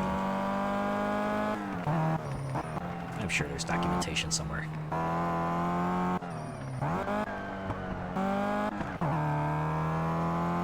That is one of the things I remember as a kid. I remember being kind of fascinated by those mystery books. At least in the US, the ones that were super popular were like Hardy Boys, Nancy Drew, And also Encyclopedia Brown as for like a different form of mystery book. They were like different in a way, right? Whereas Hardy Boys, Nancy Drew tend to be like, you just read along and watch the character figure it out. Encyclopedia Brown was more of a, hey, read the story and see if you can kind of figure out what the solution is to it, right? And then they have the answer on like a separate section. Although Encyclopedia Brown was like kind of subject to its own number of memes. The one that was most famous, I think, was it was a story where I forget, it was like some kind of metal that got stolen, and I think the conclusion Encyclopedia Brown came to was like the person who had the cast took it. Also, his arm actually wasn't broken because I think the metal was like in a jacket pocket that presumably he wouldn't have been able to reach with a broken arm. I remember a lot of people making fun of that, and they were like, yeah, I don't know, man, I went and reached into the opposite jacket pocket with my hand, and I was able to pull things out of it okay. I don't know what Encyclopedia Brown's talking about here. That one always stuck with me for some reason. I have to admit, I found that conclusion dubious myself, so I'm glad I wasn't the only one who thought that way.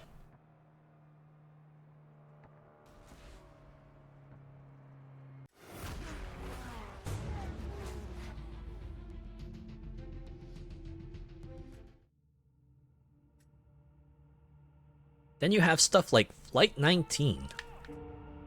Huh, what is Flight 19? That is something I might have heard of, but not coming to mind at the moment. Yeah, just give me the Cliff Notes version too. Don't need too many details.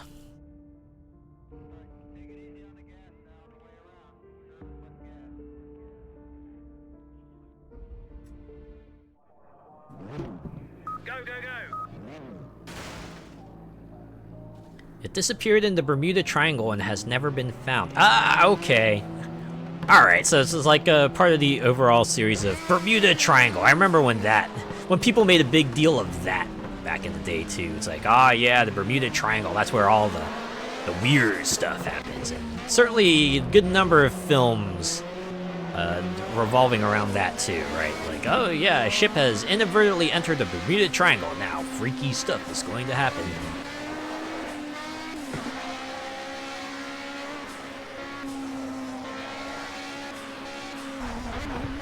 I guess that sort of thing loses its luster over a while because eventually you'll be able to kind of gain coverage over that, and with all the recording equipment we have these days, fewer things are going to be left to mystery. Not that there won't be mysteries, but they're just less likely to happen.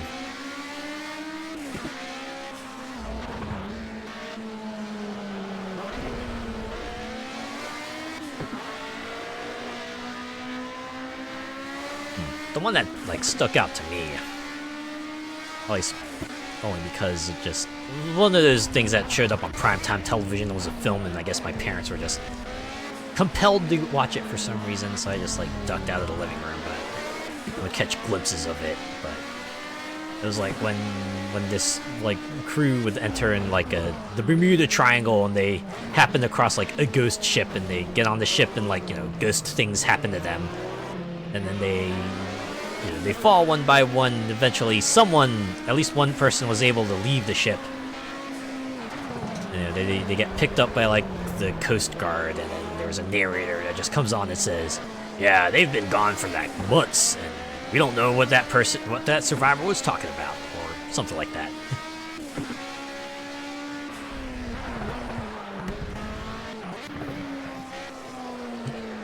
Sounds like the beginning of The Fog. The Fog is kind of a different thing, though, right? Because I'm pretty sure that was completely on ground.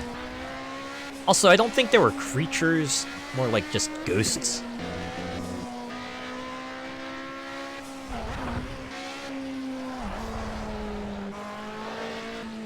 Speaking of like exceedingly cruel endings, I remember reading about the ending of the Fog film, and boy howdy, that's got to be like the cruelest, one of the cruelest I've ever seen. Like even the story doesn't end that way, and I remember like reading somewhere Stephen King, like when Stephen King saw that ending, it was like, holy shit, man. I should have written that. Like, goddamn.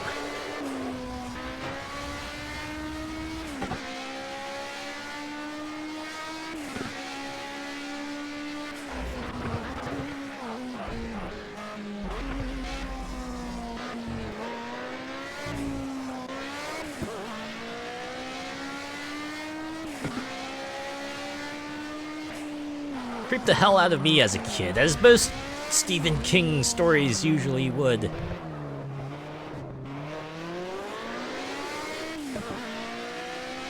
I remember back in middle school, we watched the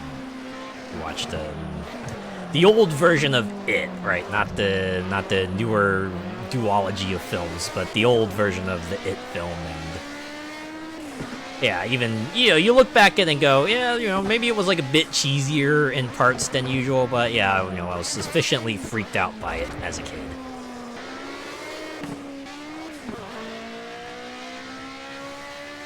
The Tim Curry one? Yeah, that's the one.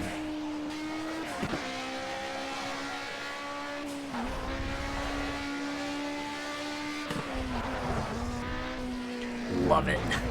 I mean, don't get me wrong. It's a great work.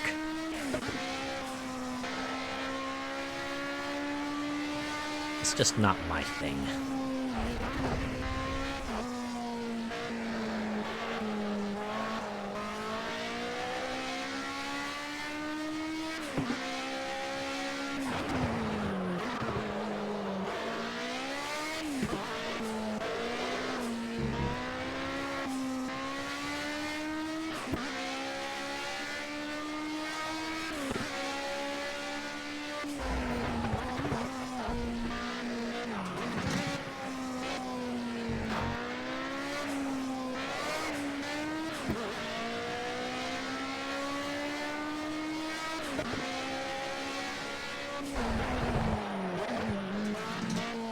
I remember being surprised seeing Tim Reed in it. Mostly remember him from Sister Sister. Wait, Sister Sister? Is that the one Disney Channel sitcom with the two sisters? Is that the one you're talking about, or am I thinking of something else?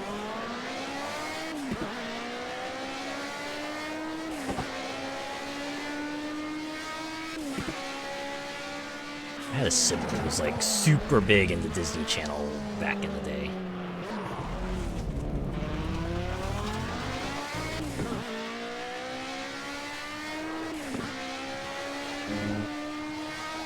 Alright, it's been 3 laps, so I think I will skip to the end.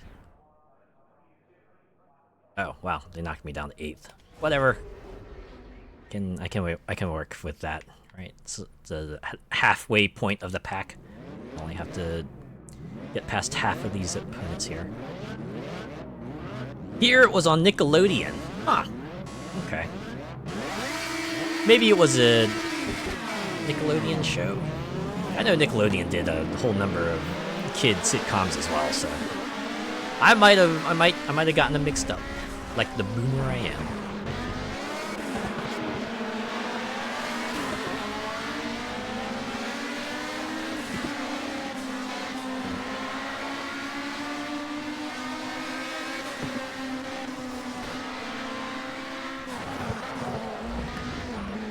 Twin sisters, Tia and Tamara. I see. Those were their names, huh?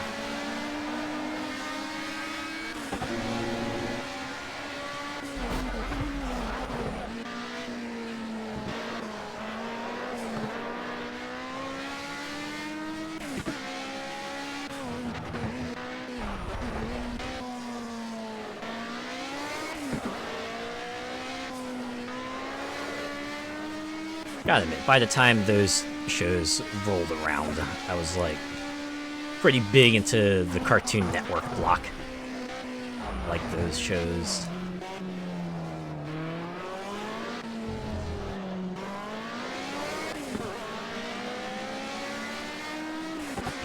things like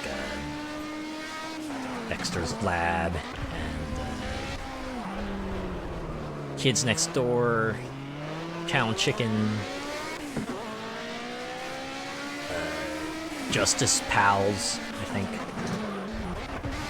Oh, and of course, Toonami, when that eventually rolled around. One of the bigger introductions to anime. Johnny Bravo, yeah.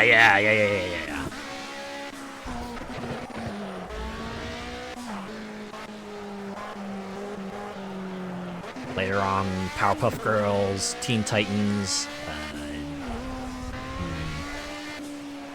Yeah, shows along that line. Oh, Foster's Home for Imaginary Friends. Only watched it because it was on before Keenan and Kel. Ah, okay. It's like a... That's pretty cool. You know, I'm still absolutely shocked Keenan is still on Saturday Night Live. That guy's been on that show for, what, like almost 20 years now? On the other hand, hey, if he that's like what he enjoys doing, he thinks that's a good spot for him to be at, more power to him. It's kind of funny to think about. Man, that guy's seen a lot, I imagine. A lot of people just coming in, going, moving on to other things. You know, he's just still there, being a funny fella, funny as ever.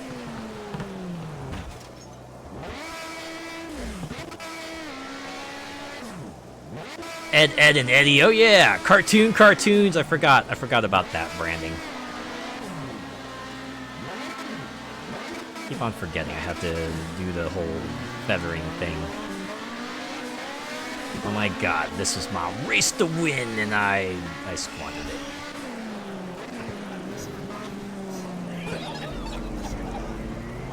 I do miss my wife, Tails. I do miss her a lot. Appropriate that line would show up, as we talked about Sonic X Shadow Generations earlier.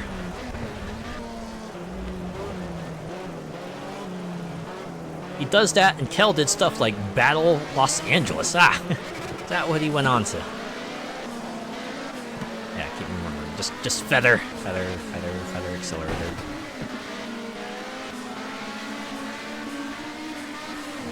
Hi, Azure. How's it going? It's going pretty well. Well, it's going sort of well.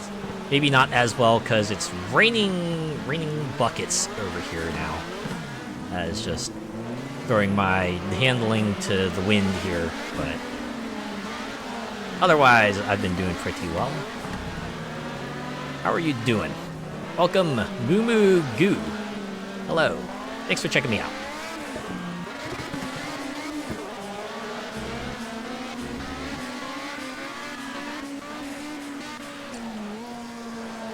Yeah, nice of the AI to give you an ass pack as you're trying to get your bearings. I know, right?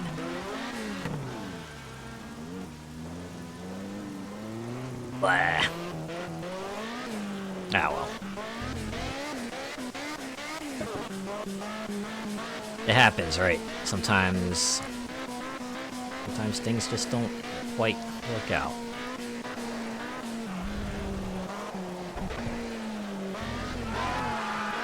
Yeah. Rhino GT4, thank you so much for the raid. Hello, welcome. Thanks for the raid again. Here, let me give you a shout out here.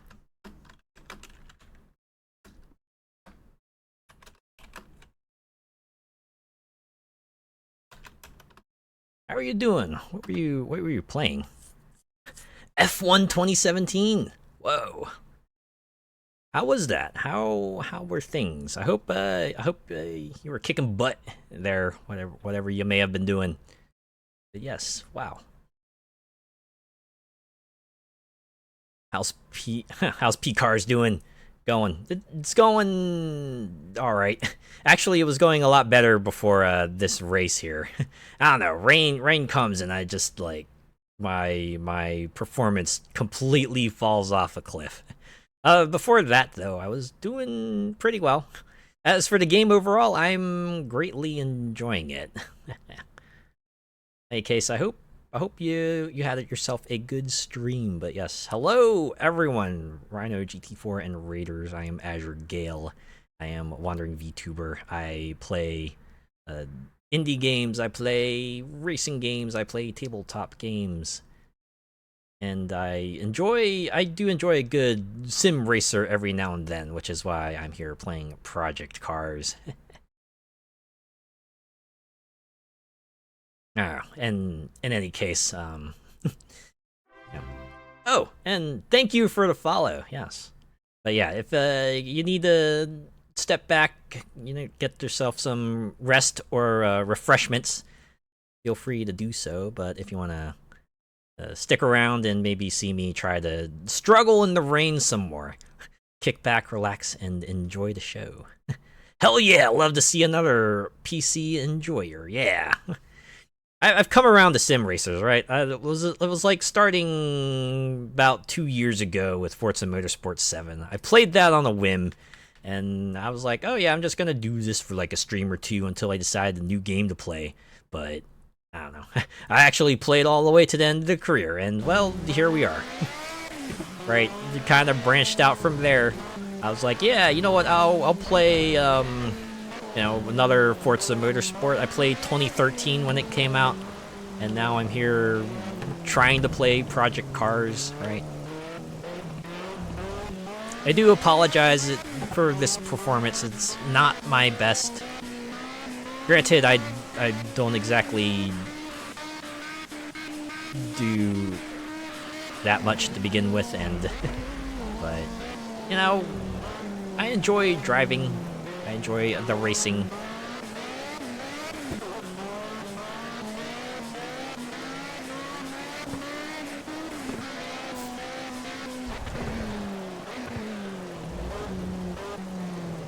Guess that's the thing with the rain. You have to be extra careful, but AI drivers, they don't quite have to worry about that as much. Unless they kind of program it in, they're not going to be making errors like you'll be. And the rain makes errors a lot more unforgiving. Sometimes you just have to get in there and just just take the L, right? Sometimes you just have to take it, and then maybe hope that things will go better next time.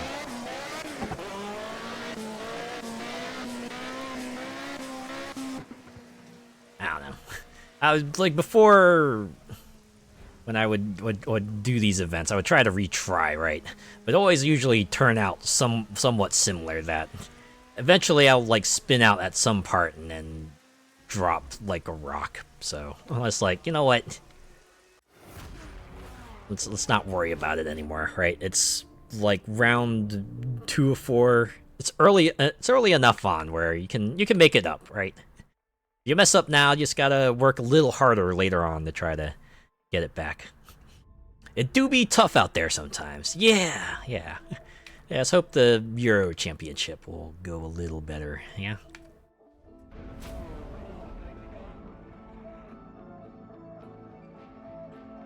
That's why I've started to sort of dread, any sort of,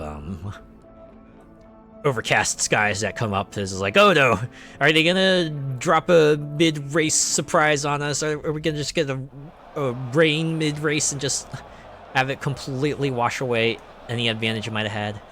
On the flip side, you get the qualifying rounds that start with rain, and then come race day, it's perfectly clear weather. I'm like, ha, man, you got me all worried for nothing. It works both ways. Eep! Almost coming up to breakfast time. Oh man. Go get your breakfast, Molecular Shadow Fox. Enjoy it.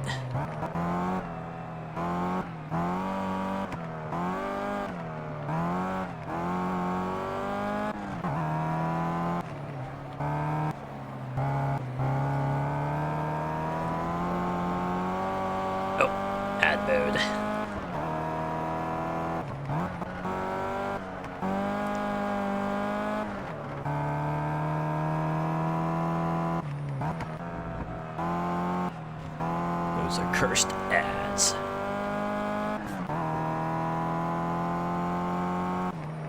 Now, Twitch has somehow managed to raise like 2 big stakes this past week. There was that that knocking feature they added, where you can just like, you know, knock on another person's stream and ask them if they want to collab, and a lot of people weren't the biggest fans of it because it was like opt-in instead of it was opt-out instead of opt-in, which is annoying, and I can understand. Also, you know, there are other ways to do that, right? People might organize things on Discord or what have you. You don't need to put that in to be all spontaneous at the moment and stuff. Even worse is like one person kind of came out in support of that, so unfortunately they kind of painted like a big target on themselves, and gotta feel for them that way. And I was reading about how Twitch was gonna up sub prices on mobile, and that's like, on one hand, yeah, sure, iOS, Android, they do charge like a big ol' hefty surcharge for any purchases you make on their platform, but on the other hand, man, the blows for everyone involved. Can't leave yet, I want to see the zoomies. I guess that's understandable. I once got hit with the heavy fog rain combo during one of these invitationals. I literally couldn't see anything and had to use a car in front as a guide. Oof. Oof. Man. That's harrowing. It's like 2 layers of hazards that you gotta take into account for, and just gotta be mega extra careful. That's a mood right there, isn't it?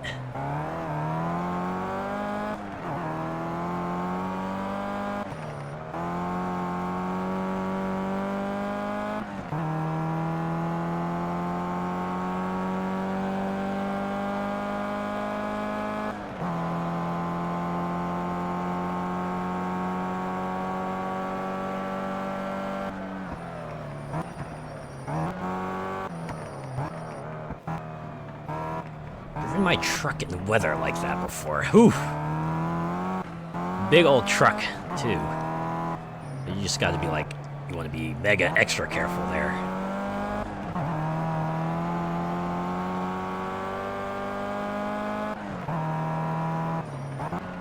Definitely been in situations where I've had like the fog that was so thick that I could barely see anything in front of me, and yeah, you better believe I was driving super slow, super careful.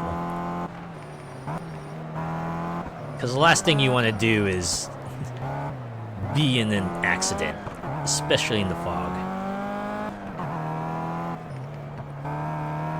Because, you know, you're not only in danger already, you're also kind of even in more danger because, you know, you're not going to be visible to everyone else either, so they might not see you until it's too late, and it's like, well,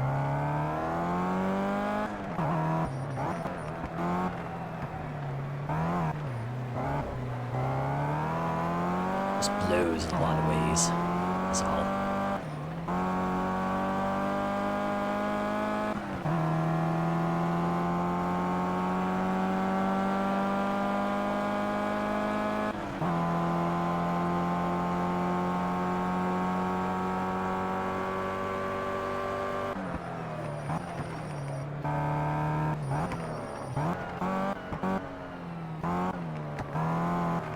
But the fog usually is something you just gotta kind of manage with, because most of the time it's gonna take a really long time to clear out, and usually thick fog happens in the morning, and that's when you usually gotta get to somewhere fast. But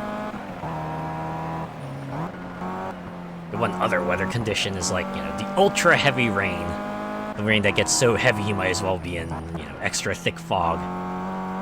And depending on what you're doing, that's like the kind of weather where maybe it's okay to like maybe perhaps pull over somewhere safe and try to wait it out. So I feel like most of the time, at least where I am, those rainfalls tend to be exceedingly short, right? They never for any sustained period of time. So if you pull over, stay a while, wait it out. Just try to wait for it, and then get most of your visibility back that way. Driving through the valleys of Wales can be tough. Zero visibility and the roads are narrow. Oh, man. And just throw narrow roads on top of all that. Right? It's like no way to kind of steer out of a situation if it's wide enough. Oh, man. Gotta admit, anytime I drive on like a back road, right, anywhere that's like not a highway, I always get like a little bit more worried because, you know, the roads are a bit more twisty, a bit more turny.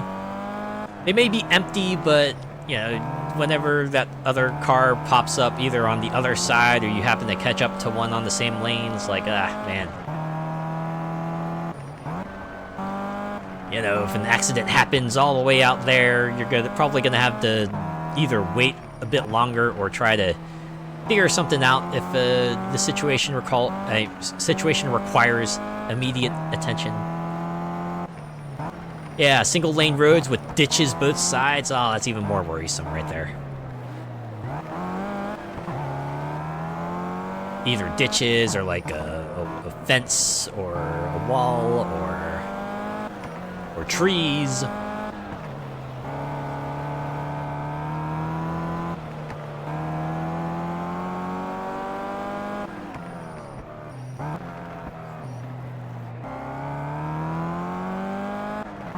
It does make me wonder what it must be like to be a road worker for those kinds of roads.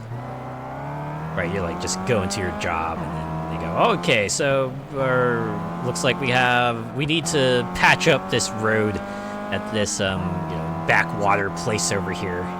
Right, you go out there and you just see like how dilapidated all the roads there are. Like all the cracks and the faded signs and the, you know, all the patches that have been applied over the years, so the road just looks like it's been patched over many, many times. That's got to bring about a different feel, for sure. Trees are the bane of my existence as a driver. I'm sure they're a bane to a lot of people's existence. Too bad real life isn't like Forza, where you can just like drive through some of the trees if they've allowed you to.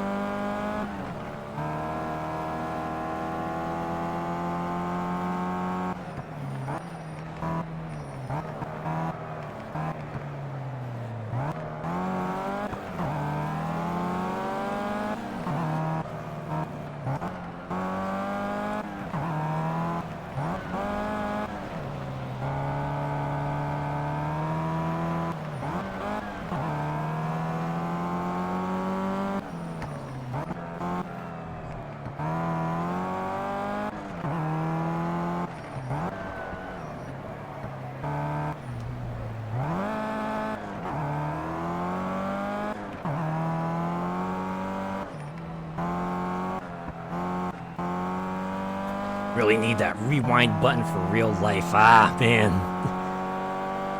Wouldn't that be useful? Just the ability to just, like, undo whatever you happen to have at the moment. You're like, oh, geez, okay. Maybe the situation didn't turn out the way I expected.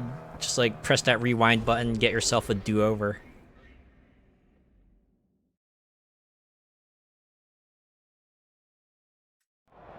Thankfully, you can have, like, sort of a pseudo-rewind button where, like, oh, wait, no, I didn't actually mean that, or, you know, I actually want to try another option. And sometimes, life is kind enough to give you a do-over, but there are some situations where there are no take-backsies, and you have to be extra careful with the decisions you make. We're never meant for a semi.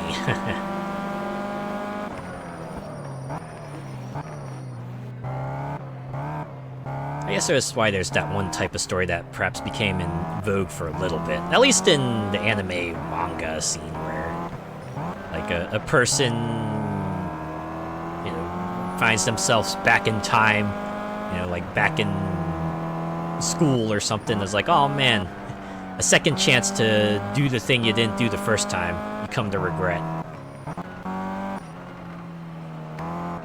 I'm pretty sure there was like a movie like that too, where some guy like became like a super hot shot attorney or something. And suddenly he wakes up in like some sort of alternate timeline where instead of becoming like super hot shot attorney, he instead is like, you know, a married fella with kids and what have you, and now the conflict becomes, boy, do you want to live that sort of high-rolling lifestyle, or do you want to have the comfort of family? And, well, you know, being a family film, I think his choice was probably obvious.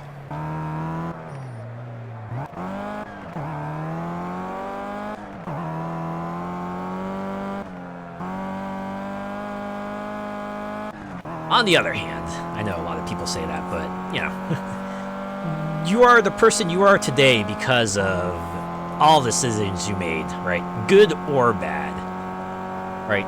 Not just the good decisions, but the mistakes you've made have also come to define you and what you do, right? And, you know, mistakes you make also aren't, like, completely bad either, right? Obviously, you'll have to... You will probably have to face the consequences for them naturally, but you also take lessons from it, right? Like, now you know... Now there's something you can take away from that, one way or another, right? Like, now you know what to actually do in the future.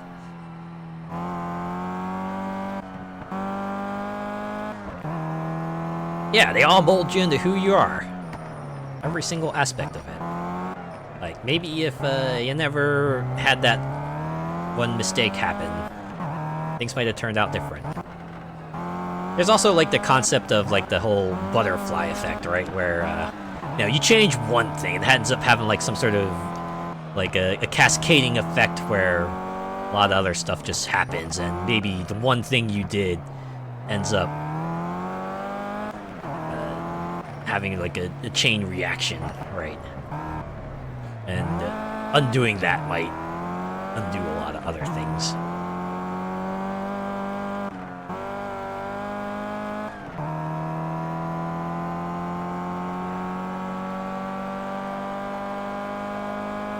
But even so, I can get the appeal of just having a redo, right? Just having some sort of redo ability on hand. It's like, oh man, can I get a do-over? It's just that, you know, it just has to be a mutually agreed upon do-over. And even then, you know, some cases, you can't put the cat back in the bag.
Back and tell your past self the lottery numbers.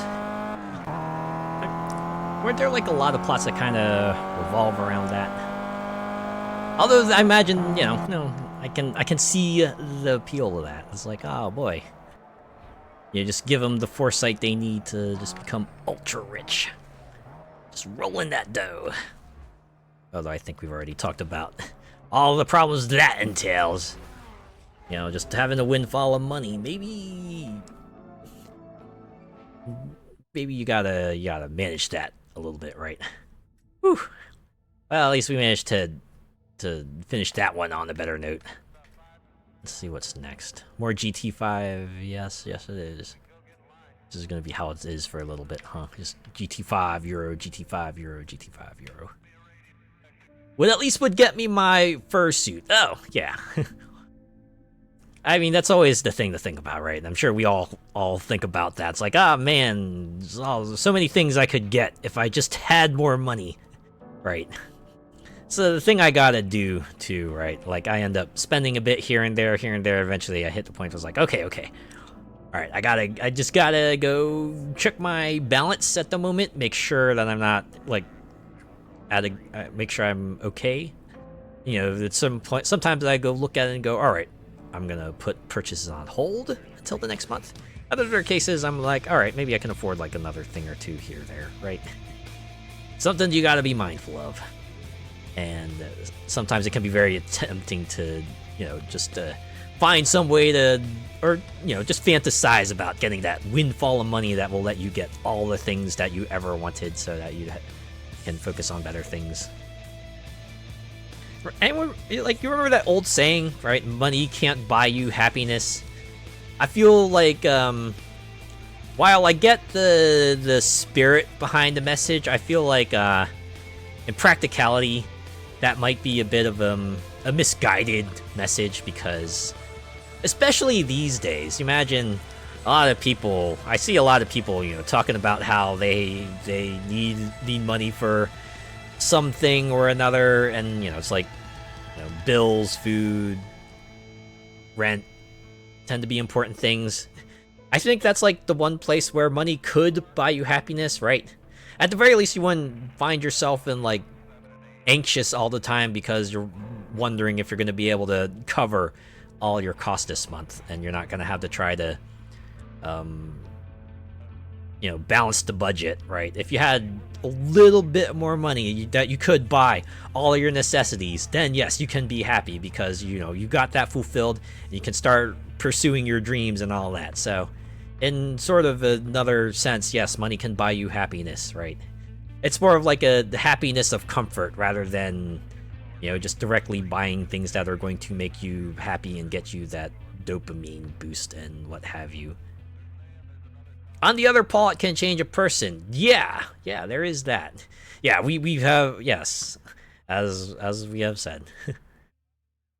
It can make a lot of people, you know, become a lot more spendthrifty, maybe a lot more paranoid, a lot more arrogant. You know, there's the flip side to it. Certainly seen a lot of articles that, you know, talk about, oh, the tragic cases of these lottery winners, right? The people who we celebrate, oh man, you're so rich now, but it turns out the money kind of ate them out from the inside and fell from grace from there. Buy out your entire Steam wish list, yeah! Even if I have like way more games that I could reasonably play, no, let's have all the games. Remember that old image guy with the arm in the air? All the games. I feel like I gotta like super slow down. One of these days I'm gonna go through my wish list and just like completely cut out anything that I'm like, you know what?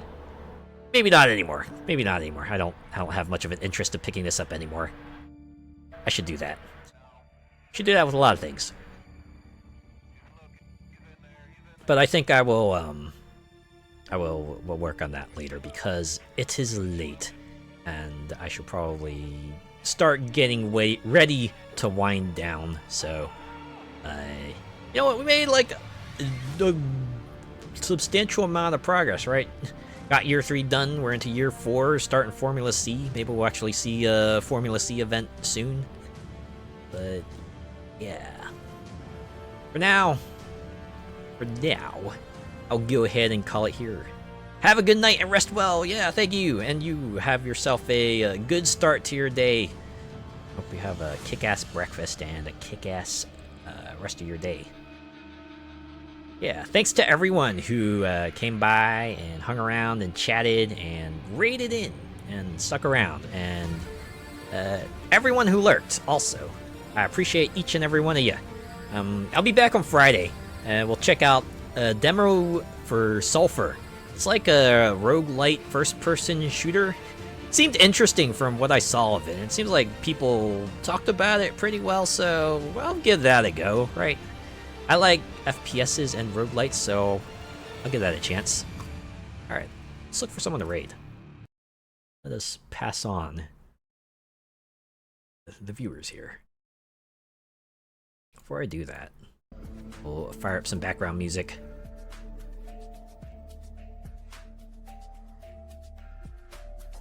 Okay, let's see who's on at this hour. Who can we send y'all to?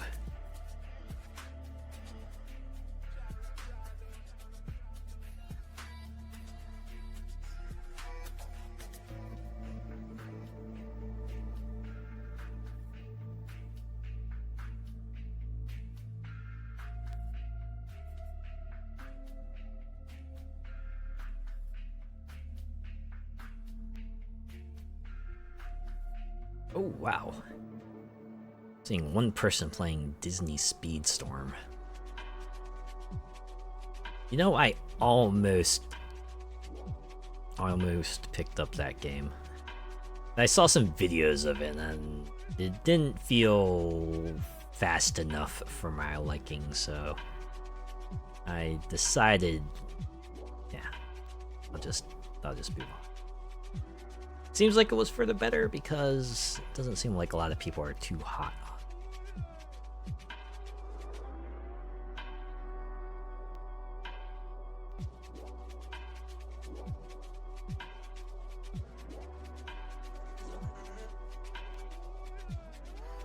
Yeah, I was just checking to see who else was playing Project Cars, but I'm the only one.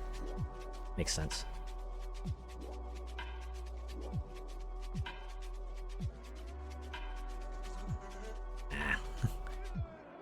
That comes back around to, it's a bummer when these games get delisted because of licenses. If only every game could stay on forever. It would be the ideal.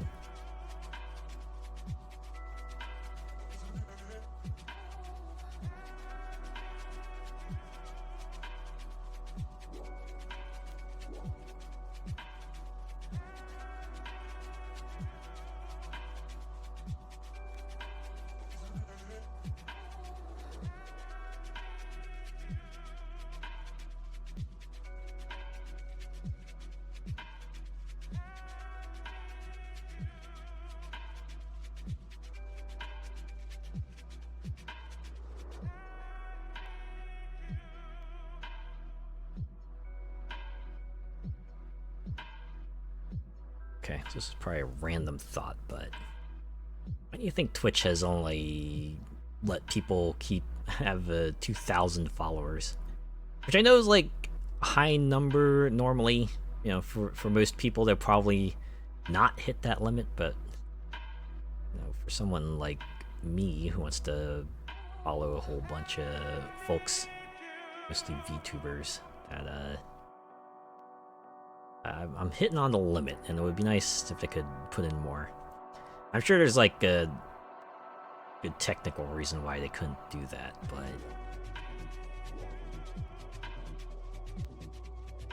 you'd think it would be easy as, you know, like increase the array size of following people to like 4,000 or whatever, but I'm sure there's other reasons for it, you know, depending on the way they coded the followers and other factors might not be as easy as one might hope. Which I guess that loops back around to were it so easy, right? Sometimes it isn't always that easy. From the outside, it might look like the easiest thing in the world, but the reality of it is that it might be a lot more complicated than we expect.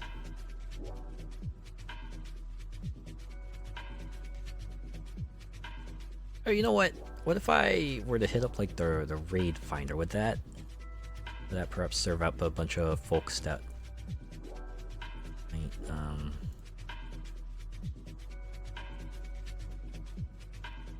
I wish there were a way to like filter by genre, right? Like they give you category and tag, but it'd be nice if it had like, you know, a general umbrella of games you could filter by, so you could like say, okay, let's just give me, you know, VTubers who are streaming racing games, and then I can choose from there. But for now, if I wanted to do that, I would have to probably just seek out, you know, per game basis, and that can get complicated.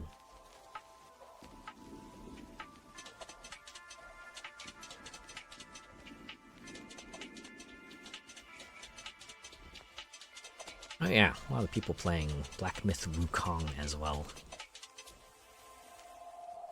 Yeah, I think we did talk about that earlier. We'll probably wait until it comes out somewhere to get it. Like, I'm not, like, particularly, you know, jumping at the opportunity to play it. Eventually. It is a pretty interesting concept, though. Journey to the West, but make it a Souls-like. Feels appropriate. When you think about a journey, you think about an adventure. Travel across the lands, defeat all enemies who dare to oppose you.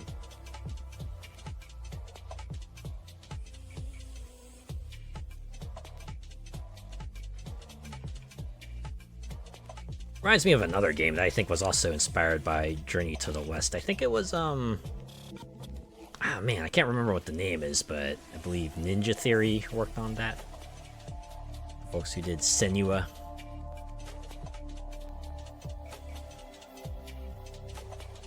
I kind of wanted to play that as well. Give it a go. Give it a look-see.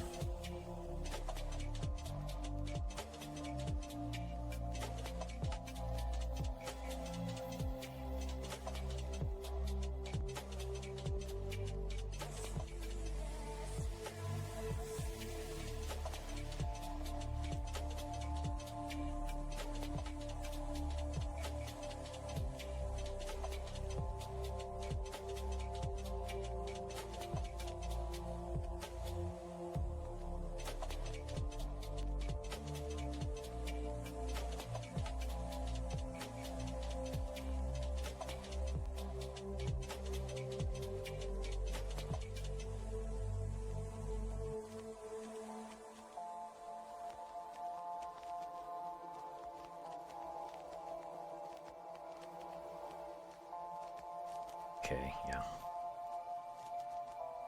Search continues. Find someone. Find someone.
Alright, yeah, never mind that.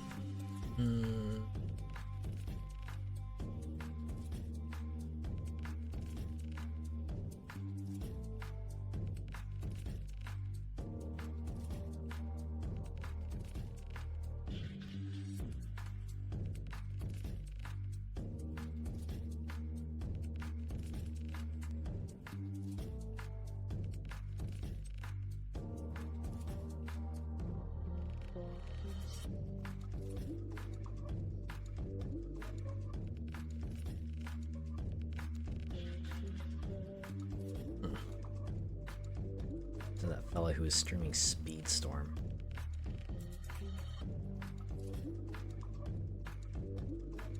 Oh, yeah.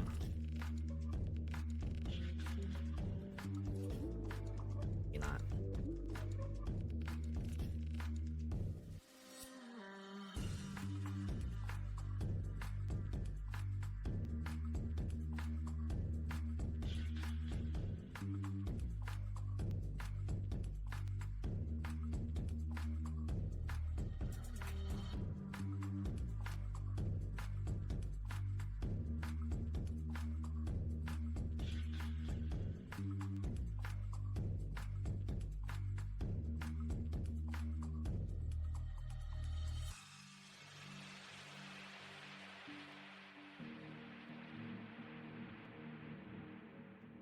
Okay. Right, maybe I found someone.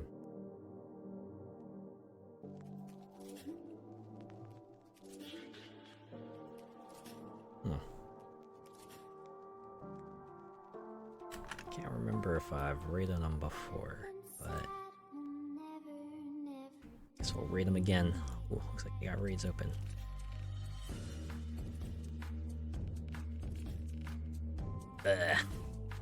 Got a knock notification that just popped up. I'm glad someone put that tweet out there. It's like, hey, here's how you turn it off, because I went and did that right away. Not quite. Eventually, I will do the whole collabing thing, but not this, not yet. No, not. Oh dear. Okay, that's not what I wanted to grab. Perfect. I'm gonna have to deal with that later. Okay. All right. Let's start this raid. There we go. The is that Pluxy? Plushy is playing Lies of P. Yeah. The other Souls like, not Journey to the West, but Pinocchio. Raid message. What should a raid message be? For expediency.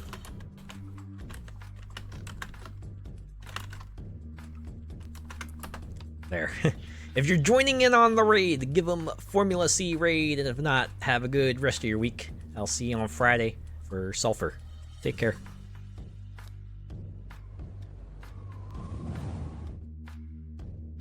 Now that I think about it, this stream is kind of like also kind of sort of quasi example of that sort of thing that starts out well, continues really well, and then at the end you have that sort of big old trip up like I did with that one event. Although I guess I made it up with the event after that, so maybe not quite an example. I don't know. Alright, see ya.